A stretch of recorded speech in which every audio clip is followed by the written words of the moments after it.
من الشيطان الرجيم. وقال موسى يا قوم إن كنتم آمنتم بالله فعليه توكلوا إن كنتم مسلمين. فقالوا على الله توكلنا ربنا لا تجعلنا فتنة للقوم الظالمين ونجنا برحمتك من القوم الكافرين.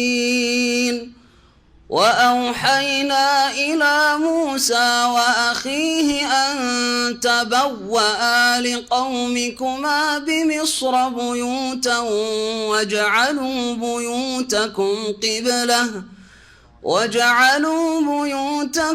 قبلة وأقيموا الصلاة وبشر المؤمنين. وقال موسى ربنا إنك آتيت فرعون وملأه زينة وأموالا في الحياة الدنيا ربنا ليضلوا عن سبيلك ربنا اطمس على أموالهم واشدد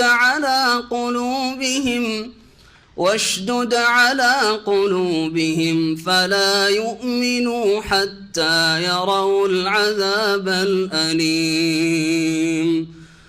قال قد أجيبت دعوتكما فاستقيما ولا تتبعان سبيل الذين لا يعلمون.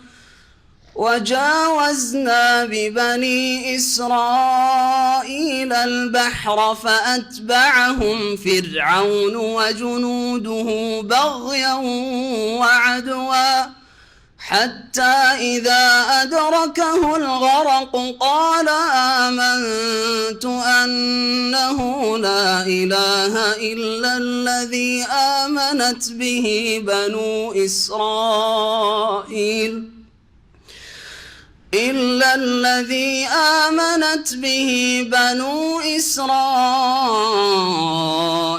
وأنا من المسلمين.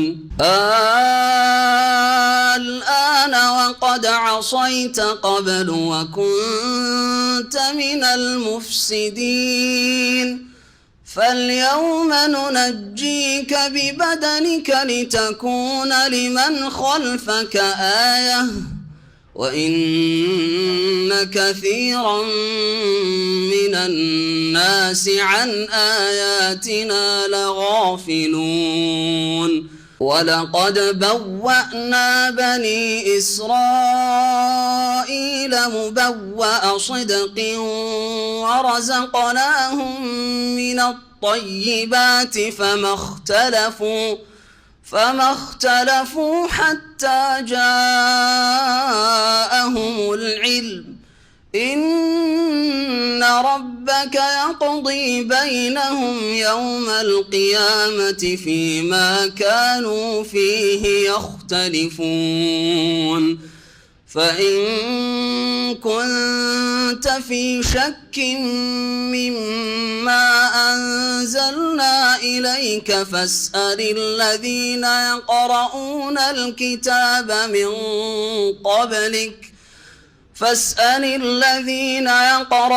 الكتاب من قبلك لقد جاءك الحق من ربك فلا تكونن من الممترين ولا تكونن من الذين كذبوا بآيات الله فتكون من الخاسرين.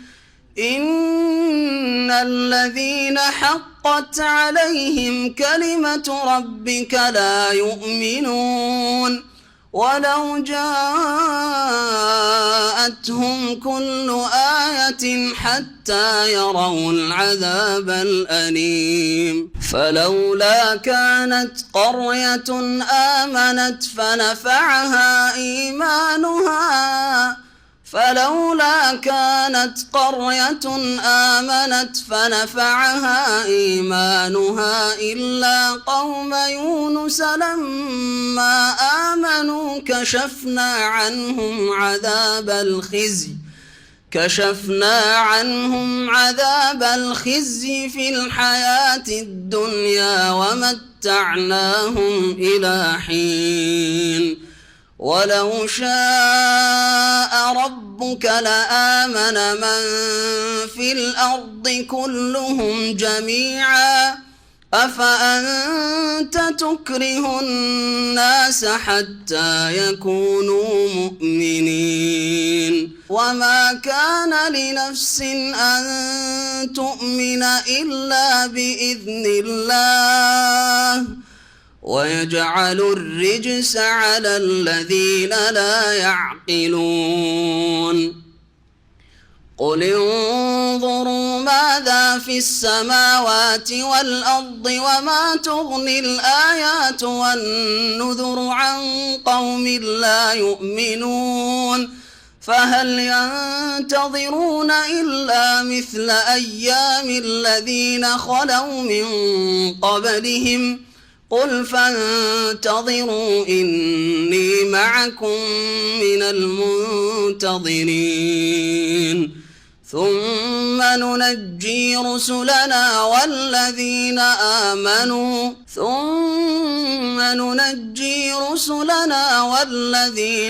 آمنوا كذلك حقا علينا ننجي المؤمنين.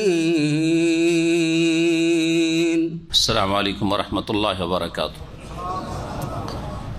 بسم الله الرحمن الرحيم الحمد لله رب العالمين والصلاة والسلام على سيد المرسلين نبينا محمد وعلى آله وصحبه أجمعين أما بعد فأعوذ بالله من الشيطان الرجيم وقال موسى يا قوم إن كنتم آمنتم بالله فعليه توكلوا إن كنتم مسلمين فقالوا على الله توكلنا ربنا لا تجعلنا فتنة للقوم الظالمين. الله পাকের সমস্ত প্রশংসা, সালাত এবং সালাম নাযিল হোক নবী মুহাম্মদ রাসূলুল্লাহ সাল্লাল্লাহু আলাইহি সাল্লামের উপর। সূরা ইউনূসের আমাদের তাফসীর হবে আয়াত নম্বর 84 থেকে। আল্লাহ পাক এখানে মূসা আলাইহিস সালামের যে ঘটনা ঘটেছিল ফেরাউনের সাথে, তার শেষ অবস্থা যখন নিশ্চিত হয়ে গেলেন মূসা আলাইহিস সালাম, ফেরাউনের অবস্থা দেখে, আচরণ দেখে এবং তার সাথে সাথে অনেক মুফাসসিরিনগণ বলছেন যে আল্লাহ রাব্বুল আলামিন পক্ষ থেকে এইরকম ওহীও হয়ে গেছিল যে এই ফেরাউন ঈমান নিয়ে আসবে না।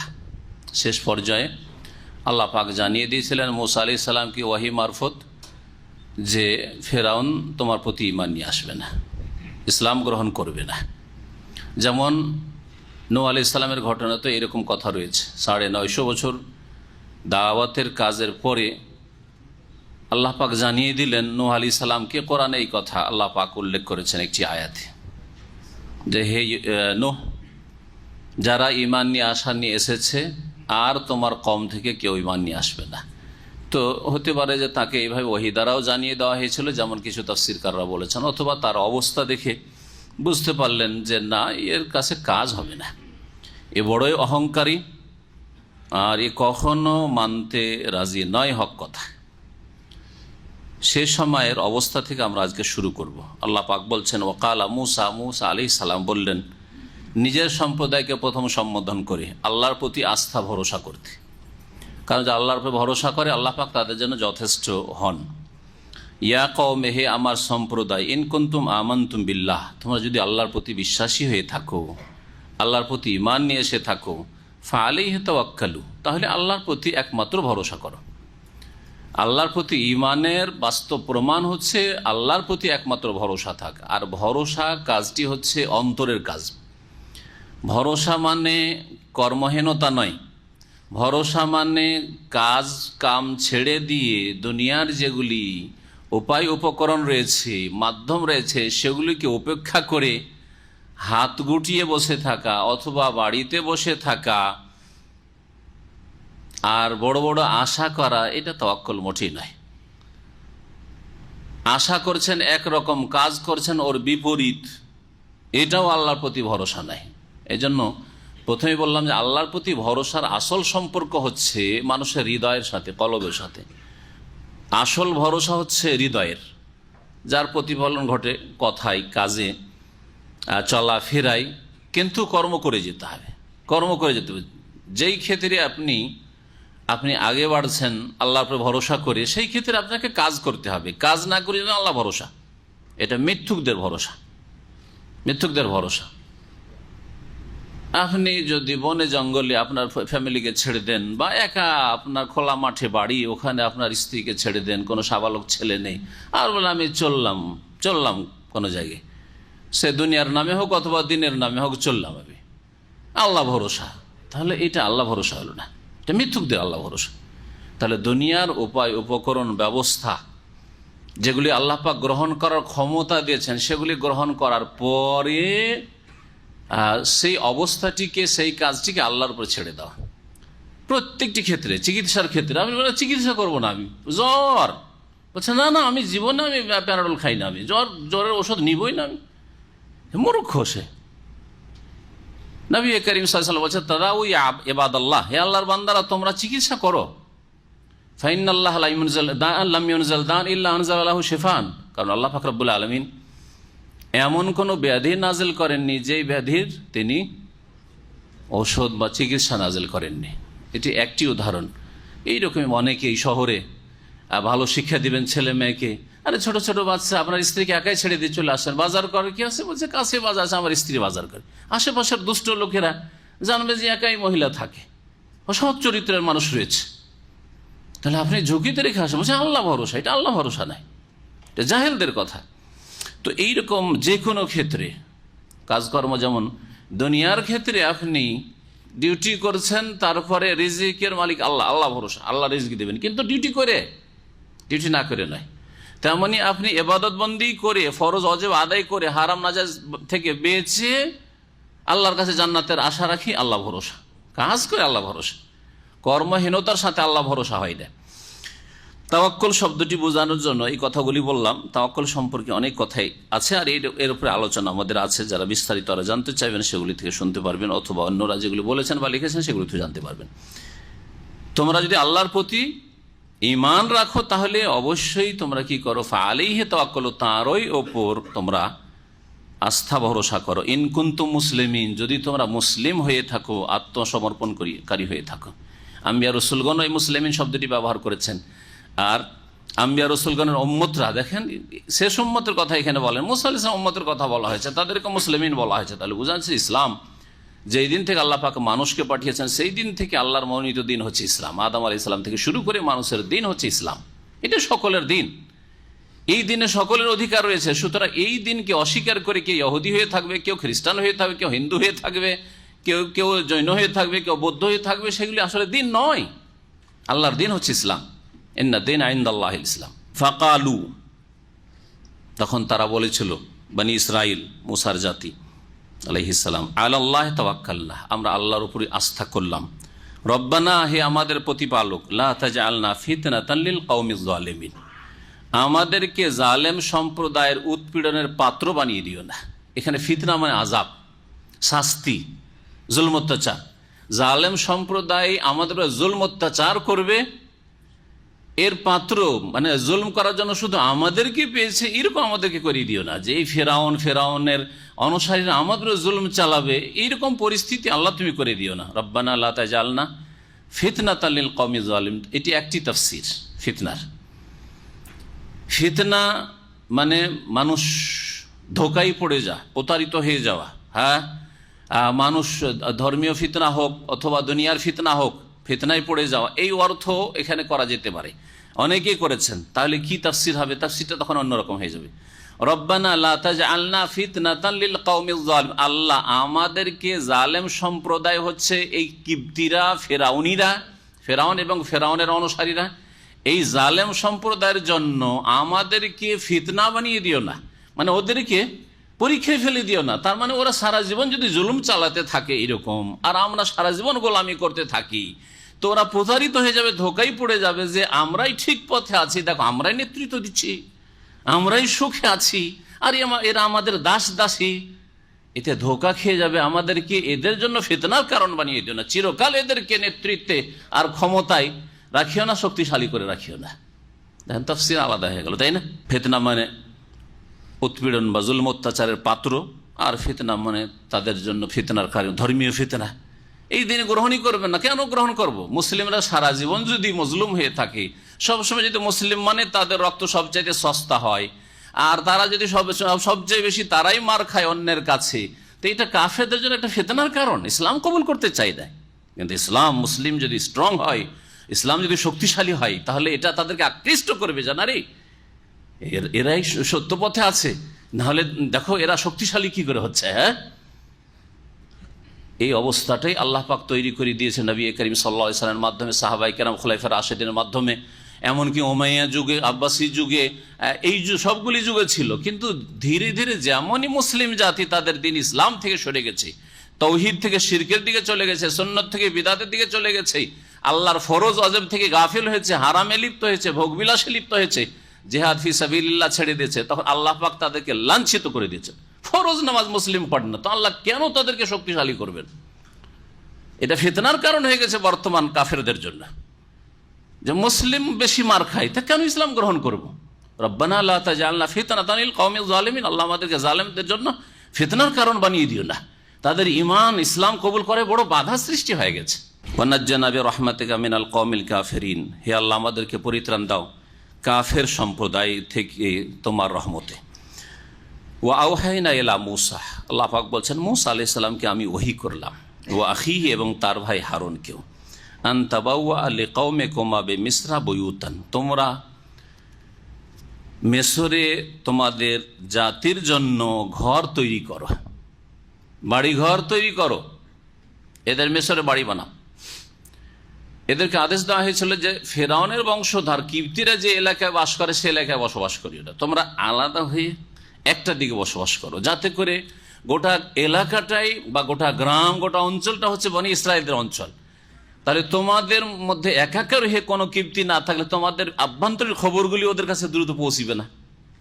তারপর তোমরা এখান থেকে যদি সরে পড়ো রাতারাতি, যেটা হতে যাচ্ছে, রাতারাতি আল্লাহর হুকুম যে এখন বেরিয়ে পড়ো, তাহলে ওই কিপ্তিরা কেউ টের পাবে না, আর টের না পেলে ফেরাউনের কাছে এই খবর পৌঁছাতে পারবে না, তোমরা সহি সালামত দেশ থেকে বেরিয়ে চলে যেতে পারবে। মিসরের একদিকে তোমরা তোমাদের ঘর বাড়িগুলি, মহল্লাগুলি বানাও, আল্লাহ পাকের নির্দেশ। অমুসলিম দেশগুলিতে যারা বসবাস করছেন তাদের এইরকমই করা উচিত। এখান থেকে, এই আয়াত থেকে শিক্ষা নেওয়া উচিত। বাড়ি করবেন মুসলিম এলাকায় বাড়ি করেন, বাড়ি করেন মুসলিম মহল্লায় বাড়ি করেন, যে এলাকায় মুসলিম মেজরিটি আছে সেই এলাকায় আপনি জমি জায়গা কেন্দ্রে বাড়ি করেন।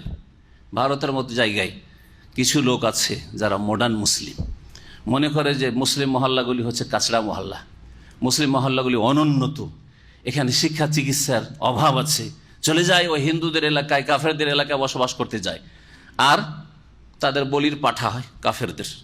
কাফেররা চারিদিক থেকে ঘেরে, তাদের প্রতিবেশীরা তাদেরকে খুন করে। যেসব দাঙ্গা ফাসাদে, যেসবকে দাঙ্গা ফাসাদ বলা হচ্ছে, দাঙ্গা ফাসাদ একতরফা দাঙ্গা ফাসাদ, দাঙ্গা ফাসাদ কখন বলে দুই দিক থেকে মারামারি হলে।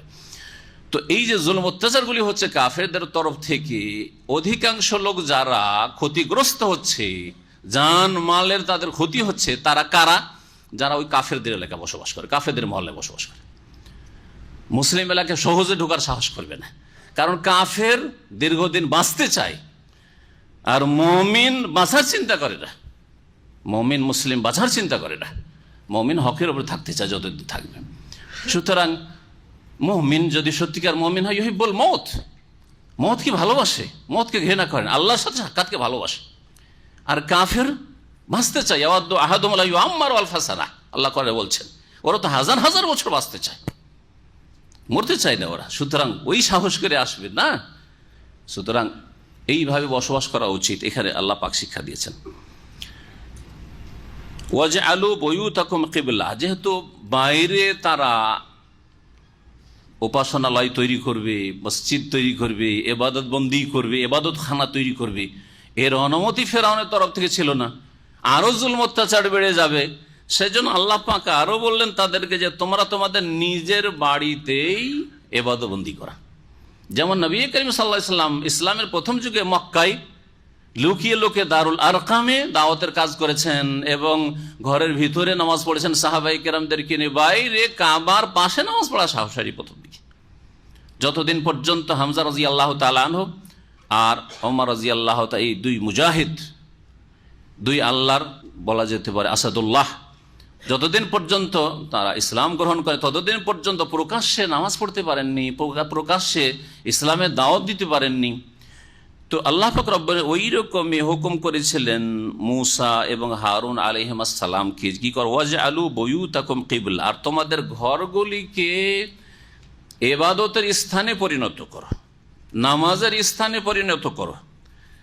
একটি তাফসীর। আর একটি তাফসীর কিবলাতুন মানে তাহলে এখানে মুসাল্লা, কিবলা মানে হচ্ছে মুসাল্লা, মুসাল্লা বানাও, ঘরগুলিকে তোমাদের মুসাল্লা বানাও, প্রেয়ার হল, এখানে নামাজ পড়ো। আরেকটি তাফসীর হচ্ছে যে তোমাদের ঘরগুলিকে এমন করে বানাও। দুটো তাফসীর মুফাসসিররা করেছেন। তোমাদের ঘরগুলিকে এমন করে তৈরি করো, ঘর তৈরি করতে বলে আল্লাহ, মহল্লা তৈরি করতে বলেন, যে তোমার আলাদা হয়ে ফিরাউনীদের থেকে আলাদা মহল্লা তৈরি করে বসবাস শুরু করো। তোমাদের ঘরগুলিকে কিবলামুখী করে তৈরি করো, মানে এমন করে তৈরি করো যে সবগুলি ঘরে নামাজ পড়লে কিবলা বাইতুল মুকাদ্দাস, তখন কিবলা ছিল বাইতুল মুকাদ্দাস। বনি ইসরায়েলদের কিবলা ছিল বাইতুল মুকাদ্দাস, যেটা নবী করিম সাল্লাল্লাহু আলাইহি ওয়াসাল্লাম সাহাবায়ে কেরামদেরও 16-17 মাস ধরে, 16.5 মাস, এজন্য 16 হাদিসও রয়েছে আর 17 রয়েছে, তার মানে 16 আর অতিরিক্ত আরও 14-15 দিন। তো এই বাইতুল মুকাদ্দাস তাদের কিবলা ছিল। তাহলে ঘরগুলিকে এমনভাবে তৈরি করো যে কিবলামুখী তোমরা ঘরে নামাজ পড়বে আর কিবলাও সামনে থাকবে, তোমাদের বাইতুল মুকাদ্দাস সামনে থাকবে, এইভাবে তোমরা নামাজ আদায় করো। ওয়া আকিমুস সালাতা, আর তোমরা সালাত নামাজ কায়েম করতে থাকো। নামাজের ইতিহাস খুব প্রাচীন। নামাজের ইবাদত আল্লাহ পাককে যে কত ভালো লাগে, আল্লাহ পাকের যে কত নিকটবর্তী হয়ে যায় মানুষ রুকু সেজদাতে, যে আল্লাহ পাক রব্বুল আলামিন শেষ উম্মতে শুধু সালাত নামাজ দেননি, বরং যত আম্বিয়া রাসূলগণ এসেছেন, তাদের অনুসারীরা এসেছেন, তারা সালাত আদায় করে। ওয়াউসানি বিস সালাতি ওয়াজ যাকাত, ঈসা আলাইহিস সালাম বলছেন আমাকে ওসিয়ত আল্লাহ পাক নির্দেশ দিয়েছেন বিস সালাত, সালাতের যাকাতের।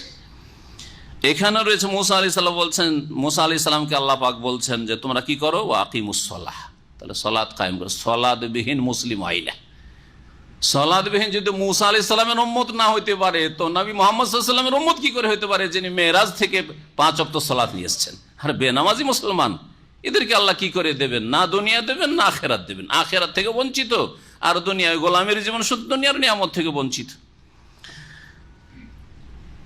ওয়াবাশশিরিল মুমিনিন, এবং মুমিনদেরকে সুসংবাদ দিয়ে দাও। সুসংবাদ, মানুষের সামনে যখন অন্ধকার লাগে, ভবিষ্যৎ উজ্জ্বল মনে হয় না, ভবিষ্যৎ মনে হচ্ছে সংকীর্ণ, রাস্তা সংকীর্ণ, তখন সুসংবাদ মানুষের খুব শান্তি নিয়ে আসে মনে, তাই না? যে যদিও কষ্ট হচ্ছে কিন্তু সামনে আমার জন্য সুসংবাদ রয়েছে, যদিও দুর্গম ঘাটি, চলতে কষ্ট লাগছে, কিন্তু সামনে গেলে প্রশস্ত রাস্তা রয়েছে, একটু কষ্ট করলে সামনে গিয়ে প্রশস্ত রাস্তা রয়েছে। ওয়াবাশশিরিল মুমিনিন। ওয়াকালা মুসা, মুসা আলাইহিস সালাম এখন বদ্দ করছেন, এই মুসা আলাইহিস সালাম শেষ মুহূর্তে বদ্দ করছেন ফিরাউনের উপর। ওয়াকালা মুসা, মুসা আলাইহিস সালাম বললেন রব্বানা, হে আমাদের প্রতিপালক, ইন্নাকা আতাইতা ফিরআউনা ওয়া মালাহু যিনাহ ওয়া আমওয়ালান ফিল হায়াতিদ দুনিয়া, হে আল্লাহ তুমি দান করেছো ফিরআউনকে, ওয়া মালাহু আর তার সভাসদদেরকে, তার দেশের প্রধানদেরকে, যিনাতান শোভা সৌন্দর্য, দুনিয়ার যেগুলি সৌন্দর্যের বিষয়, হ্যাঁ, স্বর্ণ চাঁদি, জমি জায়গা, বাগান, এগুলি মানুষের সৌন্দর্য দেখতে শোভা লাগে। হ্যাঁ, বাড়ির সামনে দাঁড়ালে বিশাল বাগান বিভিন্ন রকমের, আর জমির ফসল, আর যদি বাড়িতে টাকা পয়সার অভাব নেই, হ্যাঁ, গাড়ি ইত্যাদি, তো এগুলি হচ্ছে দুনিয়ার সাজ। তো আল্লাহ পাকের কাছে দরখাস্ত করে বলছেন মুসা আলাইহিস সালাম, হে আল্লাহ তুমি ফিরআউনকে দিয়েছো এবং তার প্রধানদেরকে যিনাতান দুনিয়ার শোভা সৌন্দর্য, ও আমওয়ালান এবং ধন সম্পদ বহু রকমের, ফিল হায়াতিদ দুনিয়া, পার্থিব জগতে।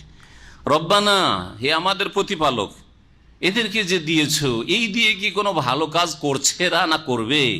লিয়ুদিল্লু আন সাবিলিক, যার কারণে, এখানে লিয়ুদিল্লু মানে এর পরিণাম স্বরূপ না, যে তুমি কেন দিলে, এই কমপ্লেন নয়, এই অর্থ না। এখানে এটাকে এখানে বলা হয়েছে, পরিণাম বয়ান করা হয়েছে লাম দিয়ে, লাম আকিবাতের জন্য গ্রামারে।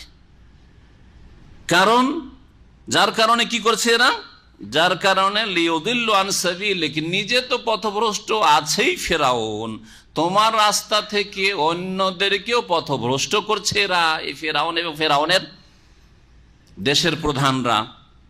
রব্বানা, সুতরাং হে আমাদের রব, ইতমিস আলা আমওয়ালিহিম, তামস মানে নিশ্চিহ্ন করে দাও, তামস মানে মুছে দেওয়া। নবী সাল্লাল্লাহু আলাইহি সাল্লাম ছবির ক্ষেত্রে কি বলেছেন? হ্যাঁ, আলী রাদিয়াল্লাহু তাআলা বলছেন, আলী তোমাকে এক কাজে পাঠাচ্ছি, যাও দুটো কাজ করে আসো। আল্লাহ তাদা তিমসালান ইল্লা, তিমসালান এখানে হয়তো রয়েছে, আরেকটা হচ্ছে সুরাতান, ছবি। তিমসালান কোনো মূর্তি, প্রতিমূর্তি অথবা ছবি যদি পাও কি করবে? ইল্লা তামাস্তাহু, তাকে কি করে দিবে? তামস মানে নিশ্চিহ্ন করে দেবে, মুছে দেবে। আর আর কি বলেছেন? ওয়ালা কবরান মুশরিফান, আর যদি কোনো উঁচা কবর পাও, এই পীরদের কবর যেগুলিকে মাজার বানিয়ে মুসলিম সমাজের শিরিককারীরা পূজা করছে, এক পূজা করছে পত্তলিকরা, সেটাকে নিশ্চিহ্ন করতে বলেছে রাসূলুল্লাহ সাল্লাল্লাহু আলাইহি রাদিয়াল্লাহু তাআলা আনহু, এই কাজে পাঠিয়েছেন শুধু। আর মুসলিম সমাজের কবর পূজারী মুশরিকরা যে শিরিক করছে এই কবর পূজা, এই ক্ষেত্রেও বলেছেন যদি কোথাও উঁচা কবর দেখো, আধা হাতের বেশি, এক বিঘতের বেশি, ইল্লা সাওয়াইতাহু, সেটাকে সমতল করে দেবে, বরাবর করে দেবে। তো এখানে তামস শব্দটি ব্যবহার হয়েছে। এখানে কোরআনে রব্বানা তুমিস আলা আমওয়ালিহিম, তাদের ধন সম্পদকে আল্লাহ তুমি মুছে দাও, মানে নিশ্চিহ্ন করে দাও, ধন সম্পদকে নিশ্চিহ্ন করে দাও। তাফসীরকাররা বলেছেন যে ধ্বংস করে দেওয়ার অর্থে, আর কোন কোন তাফসীরকাররা বলেছেন যে তাদের ধন সম্পদ সব পাথরে পরিণত হয়েছে, তাদের স্বর্ণ চাঁদি, হ্যাঁ, মূল্য যেগুলি, মণি মুক্তা যেগুলি, হ্যাঁ, লুলু মারাজান সব কি হয়েছিল? তাদের পাথরে, সাদা পাথরে পরিণত। ওয়াশদুদ আলা কুলুবিহিম, এবং তাদের হৃদয়গুলিকে তুমি কঠিন করে দাও, শক্ত করে দাও। বদদুয়া, তাদের অন্তর উপর বদদুয়া, আল্লাহ তাদের অন্তরকে কঠিন করে দাও। ফালা ইউমিনু হাত্তা ইয়ারাউল আযাবাল আলীম, সুতরাং অতক্ষণ পর্যন্ত যেন ঈমান নিয়ে না আসতে পারে, যতক্ষণ পর্যন্ত মর্মান্তিক আযাব না প্রত্যক্ষ করে। মর্মান্তিক আযাব হচ্ছে মওত, হ্যাঁ, পরকালের আযাব যখন শুরু হচ্ছে, আযাবের ফেরেশতাদেরকে যখন দেখে নিচ্ছে, যতক্ষণ পর্যন্ত মওতের মুখ না দেখেছে, মৃত্যুর মুখ না দেখে, ততক্ষণ পর্যন্ত যেন ঈমানের তৌফিক না হয়। কিভাবে আল্লাহ রাসূল মুসা আলাইহিস সালামের দোয়া কবুল হয়েছে চিন্তা করেন। সারা জীবন ঈমান কবুল করলো না, ইসলাম গ্রহণ করলো না, কিন্তু যখন ডুবছে আর বাঁচবো না, তখন বলছে আমান তো আসছে কথা। কারো যদি সংশয় হয় যে নবী করিম সাল্লাল্লাহু আলাইহি ওয়াসাল্লাম রাহমাতুল্লিল আলামিন, হ্যাঁ, তাইফের জালেমদের জন্য দোয়া করে, আল্লাহুম্মা হাদি কওমি ফাইন্নাহুম লা ইয়ালামুন, আল্লাহ আমার জাতিকে হেদায়েত করে, এরা বুঝে না, অবুঝ। হ্যাঁ, ওহদের, হ্যাঁ, এই জালেমদেরকে যারা দাঁত শহীদ করেছে, মাথা জখম করেছে রাসূলুল্লাহ সাল্লাল্লাহু আলাইহি ওয়াসাল্লামের, রক্তে রক্তিত হয়েছে রাসূলুল্লাহ সাল্লাল্লাহু হাতে, মক্কাবাসী কাফের মুশরিক, তাদের জন্য নবী সাল্লাল্লাহু আলাইহি ওয়াসাল্লাম আল্লাহুম্মা হাদি কওমি ফাইন্নাহুম লা, আল্লাহ আমার জাতিকে হেদায়েত করো, এরা অবুঝ, এরা জানে না, যদি জানতো তো এই কাজ করতো না, এই জুলুম অত্যাচার করতো না। আর মুসা আলাইহিস সালাম বলছেন আল্লাহ ওদের দিলকে শক্ত করে দাও যাতে ঈমানের তৌফিক না হয়। দুটিতে বৈপরীত্য দেখা যাচ্ছে না? তাহলে কি মুসা আলাইহিস সালাম নিষ্ঠুর ছিলেন? হ্যাঁ, তার মধ্যে দয়া ছিল না, তার মধ্যে মায়া ছিল না? হ্যাঁ, মায়া যদি না থাকে, এত বড় তাগুত, এত বড় কাফের, এত বড় ফেরাউন যে নিজে আল্লাহ দাবি করে বসে আছে, তাকে নরম ভাষায় আদবের সাথে কেনই কথা বলতে যায় বারবার করে? হ্যাঁ, আর কত যে তার সাথে যুক্তি আর তর্ক, আর কত সুন্দর করে তার কাছে ইসলাম পেশ করায়, এসব কেনই করতে যাবেন?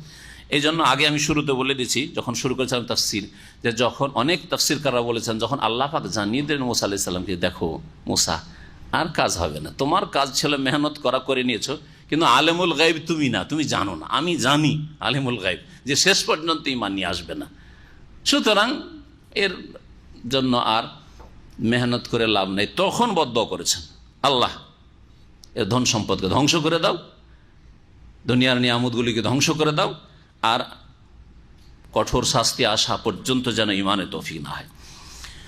কাল আল্লাহ পাক বললেন, কাদ উজিবাত দাওয়াতুকুমা, তোমাদের উভয়ের দোয়া কবুল করা হইল।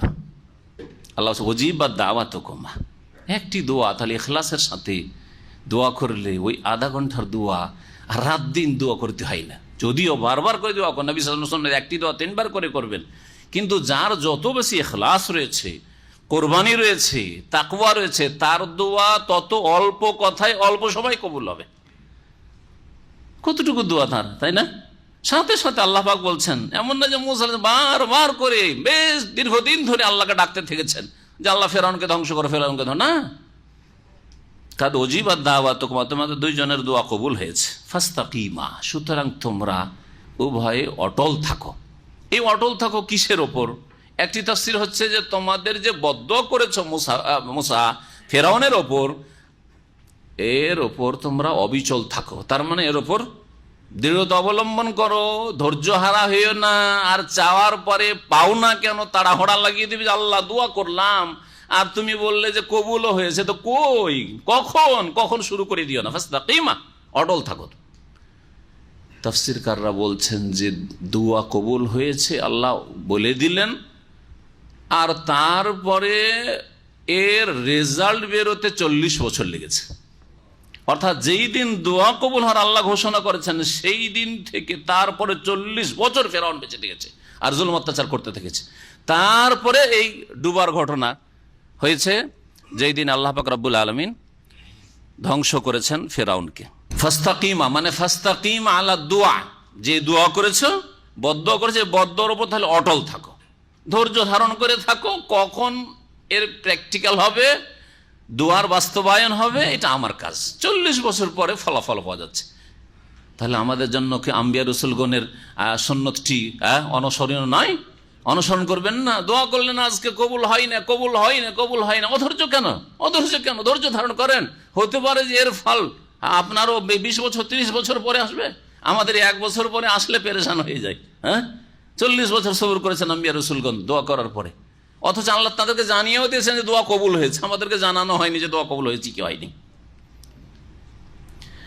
ফাস্তাকিম আলা দোয়া। দ্বিতীয় তাফসীর হচ্ছে ফাস্তাকিমা আলা দ্বীনি ওয়াত তাআহ, আল্লাহর আনুগত্যে অটল থাকো, ওয়ালা দাওয়া, দাওয়াতের কাজে অটল থাকো। দোয়া কবুল হয়েছে কিন্তু তার মানে এই না যে দোয়া কবুল হয়ে গেছে যেন আর কিছু বলতে যাব না, এ তো ইসলাম কবুলই করবে না, সুতরাং বলতে যাবে না।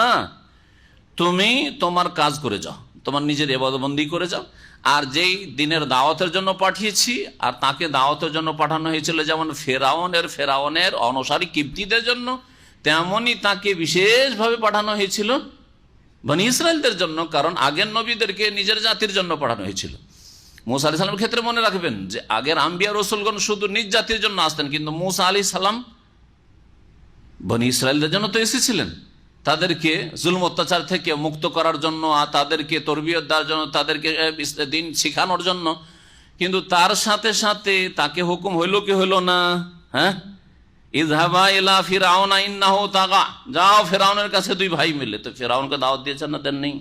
ফেরাউনের যারা দেশের প্রধান ছিল তাদেরকে দাওয়াত দিয়েছেন না দেননি? কিপ্তিদেরকে দাওয়াত দিয়েছেন। তাহলে ওয়ালা তাত্তাবিআন্না সাবিলাল্লাযিনা লা ইয়ালামুন, আর তোমরা ওই সব লোকদের রাস্তার অনুসরণ করিও না যারা অবুঝ, জানে না। আল্লাহ পাক বলছেন ওয়ালা তাত্তাবিআন্না সাবিলাল্লাযিনা লা ইয়ালামুন, আর তোমরা ওই সব লোকদের রাস্তার অনুসরণ করিও না যারা কিছু জানে না, যারা অবুঝ। অর্থাৎ যারা অবুঝ তারা অধৈর্য হয়, যারা অবুঝ তারা দিনের উপর অটল থাকে না। কচু পাতার পানির মতো রমজানে পাকা মুসলিম, আর সওয়াল হয়ে গেলে বেনামাজি, বিভিন্ন পাপে জড়িয়ে পড়ে। হঠাৎ করে মাশাআল্লাহ ধরে নেতে তাহাজ্জুদ আর কান্না কাটার শেষ নেই, কি চিৎকার করে কান্না রমজানের কিয়ামে আর তারাবিতে আর কুনুতে। আর তাদের জীবন 11 মাস দেখলে লজ্জা লাগে যে এরা মুসলমান। মসজিদে কান্না করা, মসজিদ থেকে বেরিয়ে সিগারেট ধরিয়ে দিচ্ছে। আজকে জুমা মসজিদ থেকে বেরিয়ে 25 মিটার হবে, 25 মিটার ধরে সিগারেট খাচ্ছে 2 সুডানি, 2 জন না কয়েকজনের। আশ্চর্য হয়ে গেলাম, সালাম দিতে ইচ্ছা করে গিয়ে দেখলাম সিগারেট হাতে, সালাম দিলাম না, কারণ আমি গুনাহ করা অবস্থায় সালাম দিই না, এটাই আমার ফতোয়া। আর এতে আমি ইনশাআল্লাহ আমি হকের উপর আছি। গুনাহ করা পাপের অবস্থায় কাউকে সালাম দেওয়া মানে তার পাপের সমর্থন করা। সুতরাং যে পাপ করছে ওই সময় সালাম দেওয়া জায়েজ না। ধরেন আজান হয়ে শুধু আজান একামতের মাঝখানে চলতে পারে, হয়তো কেউ বসে আছে, যদিও সেই সময় ঠিক নাই, কিন্তু জামাত হচ্ছে আর বাইরে বসে আছে, বলে সালাম আলাইকুম, কেন সালাম দেবেন তাকে? এই তো বেনামাজি বসে আছে, মুসলিম আর বসে আছে কি করে? তাহলে মুসলিম নয়, এই জন্য বসে আছে। হয় কাফের, আসলি কাফের, আর না হলে মুসলিমদের মধ্যে কার মুরতাদ কাফেরেরা। নামাজে যায় না অথচ জামাত হচ্ছে। তো মহিলাদের মতো তো মাসিক হয় না যে বসে আছে। আরে মহিলা বসে থাকে তো সালাম দেওয়া যাবে, হইতে পারে যে মহিলা মাসিক হয়েছে সে যারা বসে আছে, কিন্তু পুরুষও কি করে রাস্তায় বসে থাকতে পারে মুসলিম হয়ে? ওয়াজাওয়াজনা বেবানি ইসরাইল আল বাহার, আল্লাহ পাক বলছেন যে আমি পার করে দিলাম বনি ইসরাইলকে সমুদ্র। আল্লাহ কি বললেন, কি পার করলেন? সমুদ্র। আল বাহার বলেছেন না, নাহার বলেছেন। নাহার মানে নদ অথবা নদী, বোঝা গেছে। আর বাহার মানে সাগর। তাহলে মুসা আলাইহিস সালাম বনি ইসরাইলকে যে পার করেছিলেন সেটা ছিল কি? সাগর ছিল, সেটা নদ বা নদী ছিল না। আমাদের দেশের বক্তারা যে বলে নীল নদ পার করে মুসা আলাইহিস সালাম আর নীল নদে ফেরাউন ডুবে মরলো, কথা মিথ্যা কিনা? কথা মিথ্যা নয়? কোরআন বলছে মিথ্যা। নাহার ছিল না, সেটা বাহার ছিল। কোরআন বুঝে সব বক্তারা শুনে শুনে, সুন্নি মুসলমান মাঝে মাঝে বলি না, রসিকতা করে, সুন্নি শুনে শুনে ওয়াজ করে, শুনেছে মুরব্বীদের কাছে, ওই ওয়াজই করে, পড়ে তো ওয়াজ করে না, তাহাকি গবেষণা করে তার ওয়াজ করে না। তো আল্লাহ বলছে বনি ইসরাইলদেরকে সাগর পার করলাম। ফাআতবাহুম ফিরআউন ওয়া জুনুদুহু বাগিয়ান ওয়া আদওয়া, তখন তাদের পিছনে ছুটলো, পিছু করলো, পিছন দিক থেকে ধাওয়া করা, পিছনে ছুটলো ফেরাউন এবং ফেরাউনের সেনাবাহিনী। বাগিয়ান ওয়া আদওয়া, সীমালঙ্ঘন করত, ওয়া আদওয়ান এবং বিদ্বেষ বশত, সীমালঙ্ঘন, শত্রুতা আর বিদ্বেষ, অহংকার, এসব নিয়ে। এসব ছিল তাদের গুণ। কাফেরদের এগুলো গুণ, আল্লাহ দ্রোহীদের এগুলো গুণ। হাত্তা ইযা আদরাকাহুল গারাক, এমনকি যখন পানিতে ডুবিয়ে দেওয়া তাকে পেয়ে গেল। এটা শাব্দিক অর্থ। আদরাকা মানে পেয়ে যাওয়া, আর গারাক মানে ডুবে যাওয়া বা ডুবিয়ে দেওয়া। তো ফেরাউনকে যখন পানিতে ডুবে যাওয়া পেয়ে গেল, মানে ফেরাউন যখন ডুবতে শুরু করলো, তা আল্লাহ এখানে সংক্ষেপ করে দিলেন, বনি ইসরাইল পার হয়ে চলে গেলেন, সংক্ষেপ আল্লাহ পাক বললেন, তাই না? মুসা আলাইহিস সালাম যখন সমুদ্রের কাছে, সেই সমুদ্রটি কি ছিল? আগের পুরাতন মুফাসসিররা বলেছেন বাহরে কুলজুম। কি বলেছেন? বাহরে কুলজুম। কুলজুম নাম, আগের নাম কি ছিল আর পরের নাম কি হয়েছে, এই দুটো কথা না জানা থাকার কারণে অনেক আলেম সমাজ বললেও ও বাহরে কুলজুম বুঝাইতে পারে না। এক তো ভূগোল বুঝে না অনেকেই, যার ফলে বুঝাইতে পারে না। 2 নম্বর কথা, কুলজুম পুরানো তফসিরগুলিতে রয়েছে বাহরে কুলজুম, আরবি পড়লে, উর্দু পড়লে, হ্যাঁ। আর এখন বাহরে কুলজুম বলে কোন নাম খুঁজে পাওয়া যায় না। তাহলে এটা ছিল কি? এটা ছিল কি? যার নাম হয়েছে ইংরেজরা সারা পৃথিবী দখল করার পরে রেড সি, আল বাহরুল আহমার, ওর নাম কি হয়েছে? বাহরে আহমার। কোনটা বাহরে আহমার? লোহিত সাগর যেটা বাংলায়, ওটা কোনটা? জেদ্দা থেকে শুরু, এদিক থেকে, তারপরে একবারে চলে গেল, হ্যাঁ, মেশর পর্যন্ত, বুঝা গেছে? এটা হচ্ছে বাহরে আহমার। আপনি যদি তাবুকে যান, ওখানেও বাহরে আহমারে চাপতে পারবেন। আমরা সাগরে চেপেছি তাবুকের কাছে, তো লোহিত সাগর, এখান থেকে যারা মেশরি, তারা ওই পানিপথে যারা সফর করে মিশরে যায়, তারা ওইভাবে যায়। এ হচ্ছে বাহরে আহমার, লোহিত সাগর। তাই লোহিত সাগরের বিশেষ একটা অংশ হয়ে পার করেছিলেন মুসা আলাইহিস সালাম এবং তার সাথী সঙ্গীরা। আর পার করে যখন চলে আসে, মিশর থেকে পার করে আসে, এই ময়দানটা ছিল তিহের ময়দান, খোলা মাঠ, একবারে কিছুই নেই, হ্যাঁ, না বাড়ি, না ঘর, না গাছপালা, কিছুই নেই, এইরকম অবস্থা, রৌদ্র। আল্লাহ পাক তখন বহু নিয়ামত দেওয়া শুরু করলেন তাদেরকে, বসিয়ে বসেই, হ্যাঁ, খাওয়াইতে শুরু করল আল্লাহ পাক রব্বুল আলামিন। আল্লাহ পাক রব্বুল বলছেন হাত্তা ইযা আদরাকাহুল গারাক। বলছিলাম যে মুসা আলাইহিস সালাম যখন সামনে আসলেন, সামনে এসে সাগর, তখন সাথী সঙ্গীরা কি বলতে পারলো? মুসা, আরে গোলামি করতাম, ওই ভালো ছিল। অধৈর্য হয়ে পড়েছে, দুর্বল ইমানের মানুষ অধৈর্য হয়ে যায়, তাই না? কি করলে তুমি? সামনে ঝাঁপ দিলে ডুবে মরবো, আর পিছন দিক থেকে দেখতে পাচ্ছি তাড়া করে এসছে, কয়েক মিনিটের মধ্যে ধরবে। ইন্নালা মুদরাকুন, এখন তো আমরা ধরা খেয়ে যাবো। মুসা আলাইহিস সালাম বলছে কাল্লা, কোশ্চিন কালেও না, অসম্ভব, ধরা খেয়ে যাবো। আল্লাহ বলেছেন বেরো, হ্যাঁ, তাড়াতাড়ি ভোর রাত্রে বেরিয়ে যাও, আল্লাহ বেরোতে বলেছেন, কি করে ধরা খেয়ে যাবো? অসম্ভব কথা। ইন্না মাইয়া রব্বি, নিশ্চয় আমার সাথে আমার রব আছেন। এটা হচ্ছে খাস আল্লাহর থাকা, খাস বান্দাদের সাথে। গত সপ্তাহে বলেছিলাম খাস ওলি আর আম ওলির কথা বলেছিলাম, হ্যাঁ।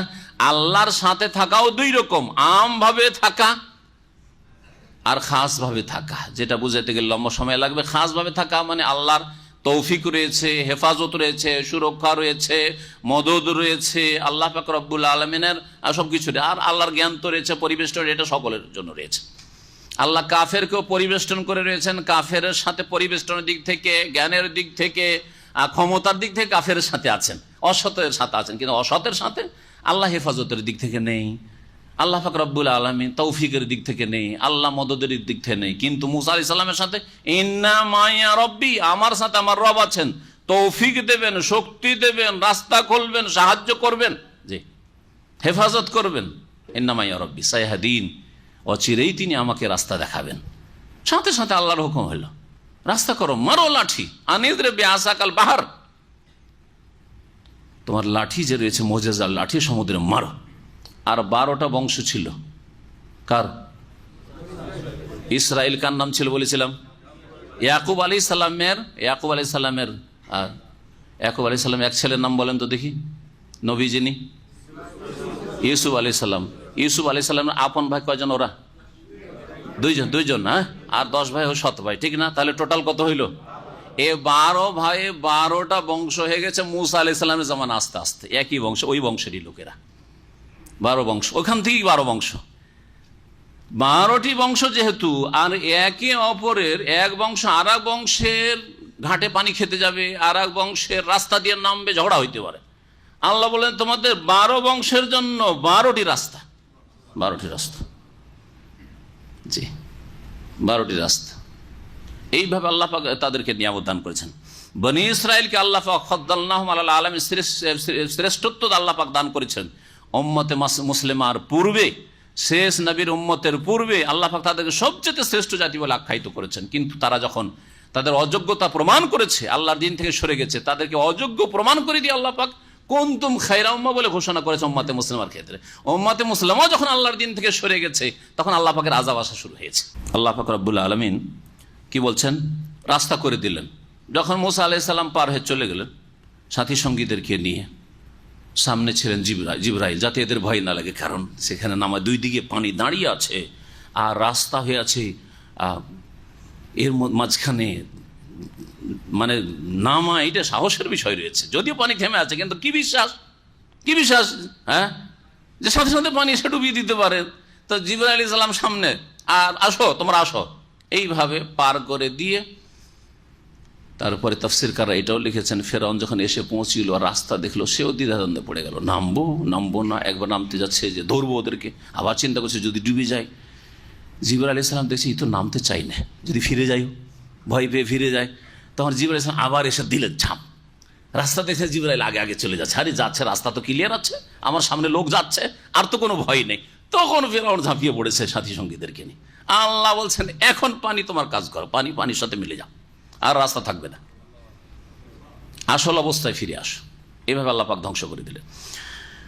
তো আল্লাহ পাক তাই বলছেন যে এখন ডুবছে ফেরাউন। হাত্তা ইযা আদরাকাহুল গারক, যখন ফেরাউন ডুবতে শুরু করলো, কালা বলল, আমানতু আন্নাহু লা ইলাহা ইল্লাল্লাযী আমানাত বিহি বানু ইসরাঈল ওয়া আনা মিনাল মুসলিমিন, আমি বিশ্বাস স্থাপন করলাম এই কথার ওপর যে আন্নাহু লা ইলাহা ইল্লাল্লাযী, কোনো মাবুদ নেই সত্য, ইল্লাল্লাযী একমাত্র সেই সত্তা ছাড়া, আল্লাযী আমানাত বিহি বানু ইসরাঈল, যার প্রতি বিশ্বাস স্থাপন করেছে, ঈমান নিয়ে এসেছে বনি ইসরাইলের লোকেরা, ওয়া আনা মিনাল মুসলিমিন, আর আমি আত্মসমর্পণকারী মুসলিমদের অন্তর্ভুক্ত হচ্ছি, আমি মুসলিম হয়ে যাচ্ছি। কিন্তু কখন ঘোষণা করেছে? যখন মৃত্যুর পূর্বাভাস পেয়ে গেছে, যখন মত এখানে চলে এসছে।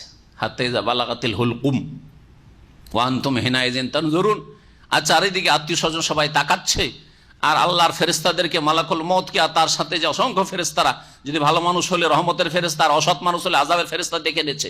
এই সময় আর তওবা কবুল হয় না, সংশোধন করলে তখন আসুন না ঈমান কবুল হয়, না কোনো পাপ থেকে তওবা করলে তওবা কবুল হয়, তওবার দরজা বন্ধ হয়ে গেছে সেই সময়।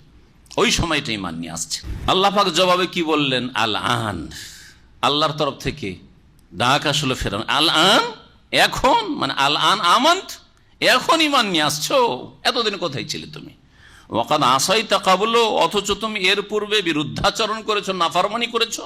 ওয়া কুনতা মিনাল মুফসিদিন, শুধু তাই নয় যে নাফরমানি শুধু করেছো, তুমি বিপর্যয় সৃষ্টিকারী, বিশৃঙ্খলা সৃষ্টিকারী, অশান্তি সৃষ্টিকারীদের অন্তর্ভুক্ত ছিলে।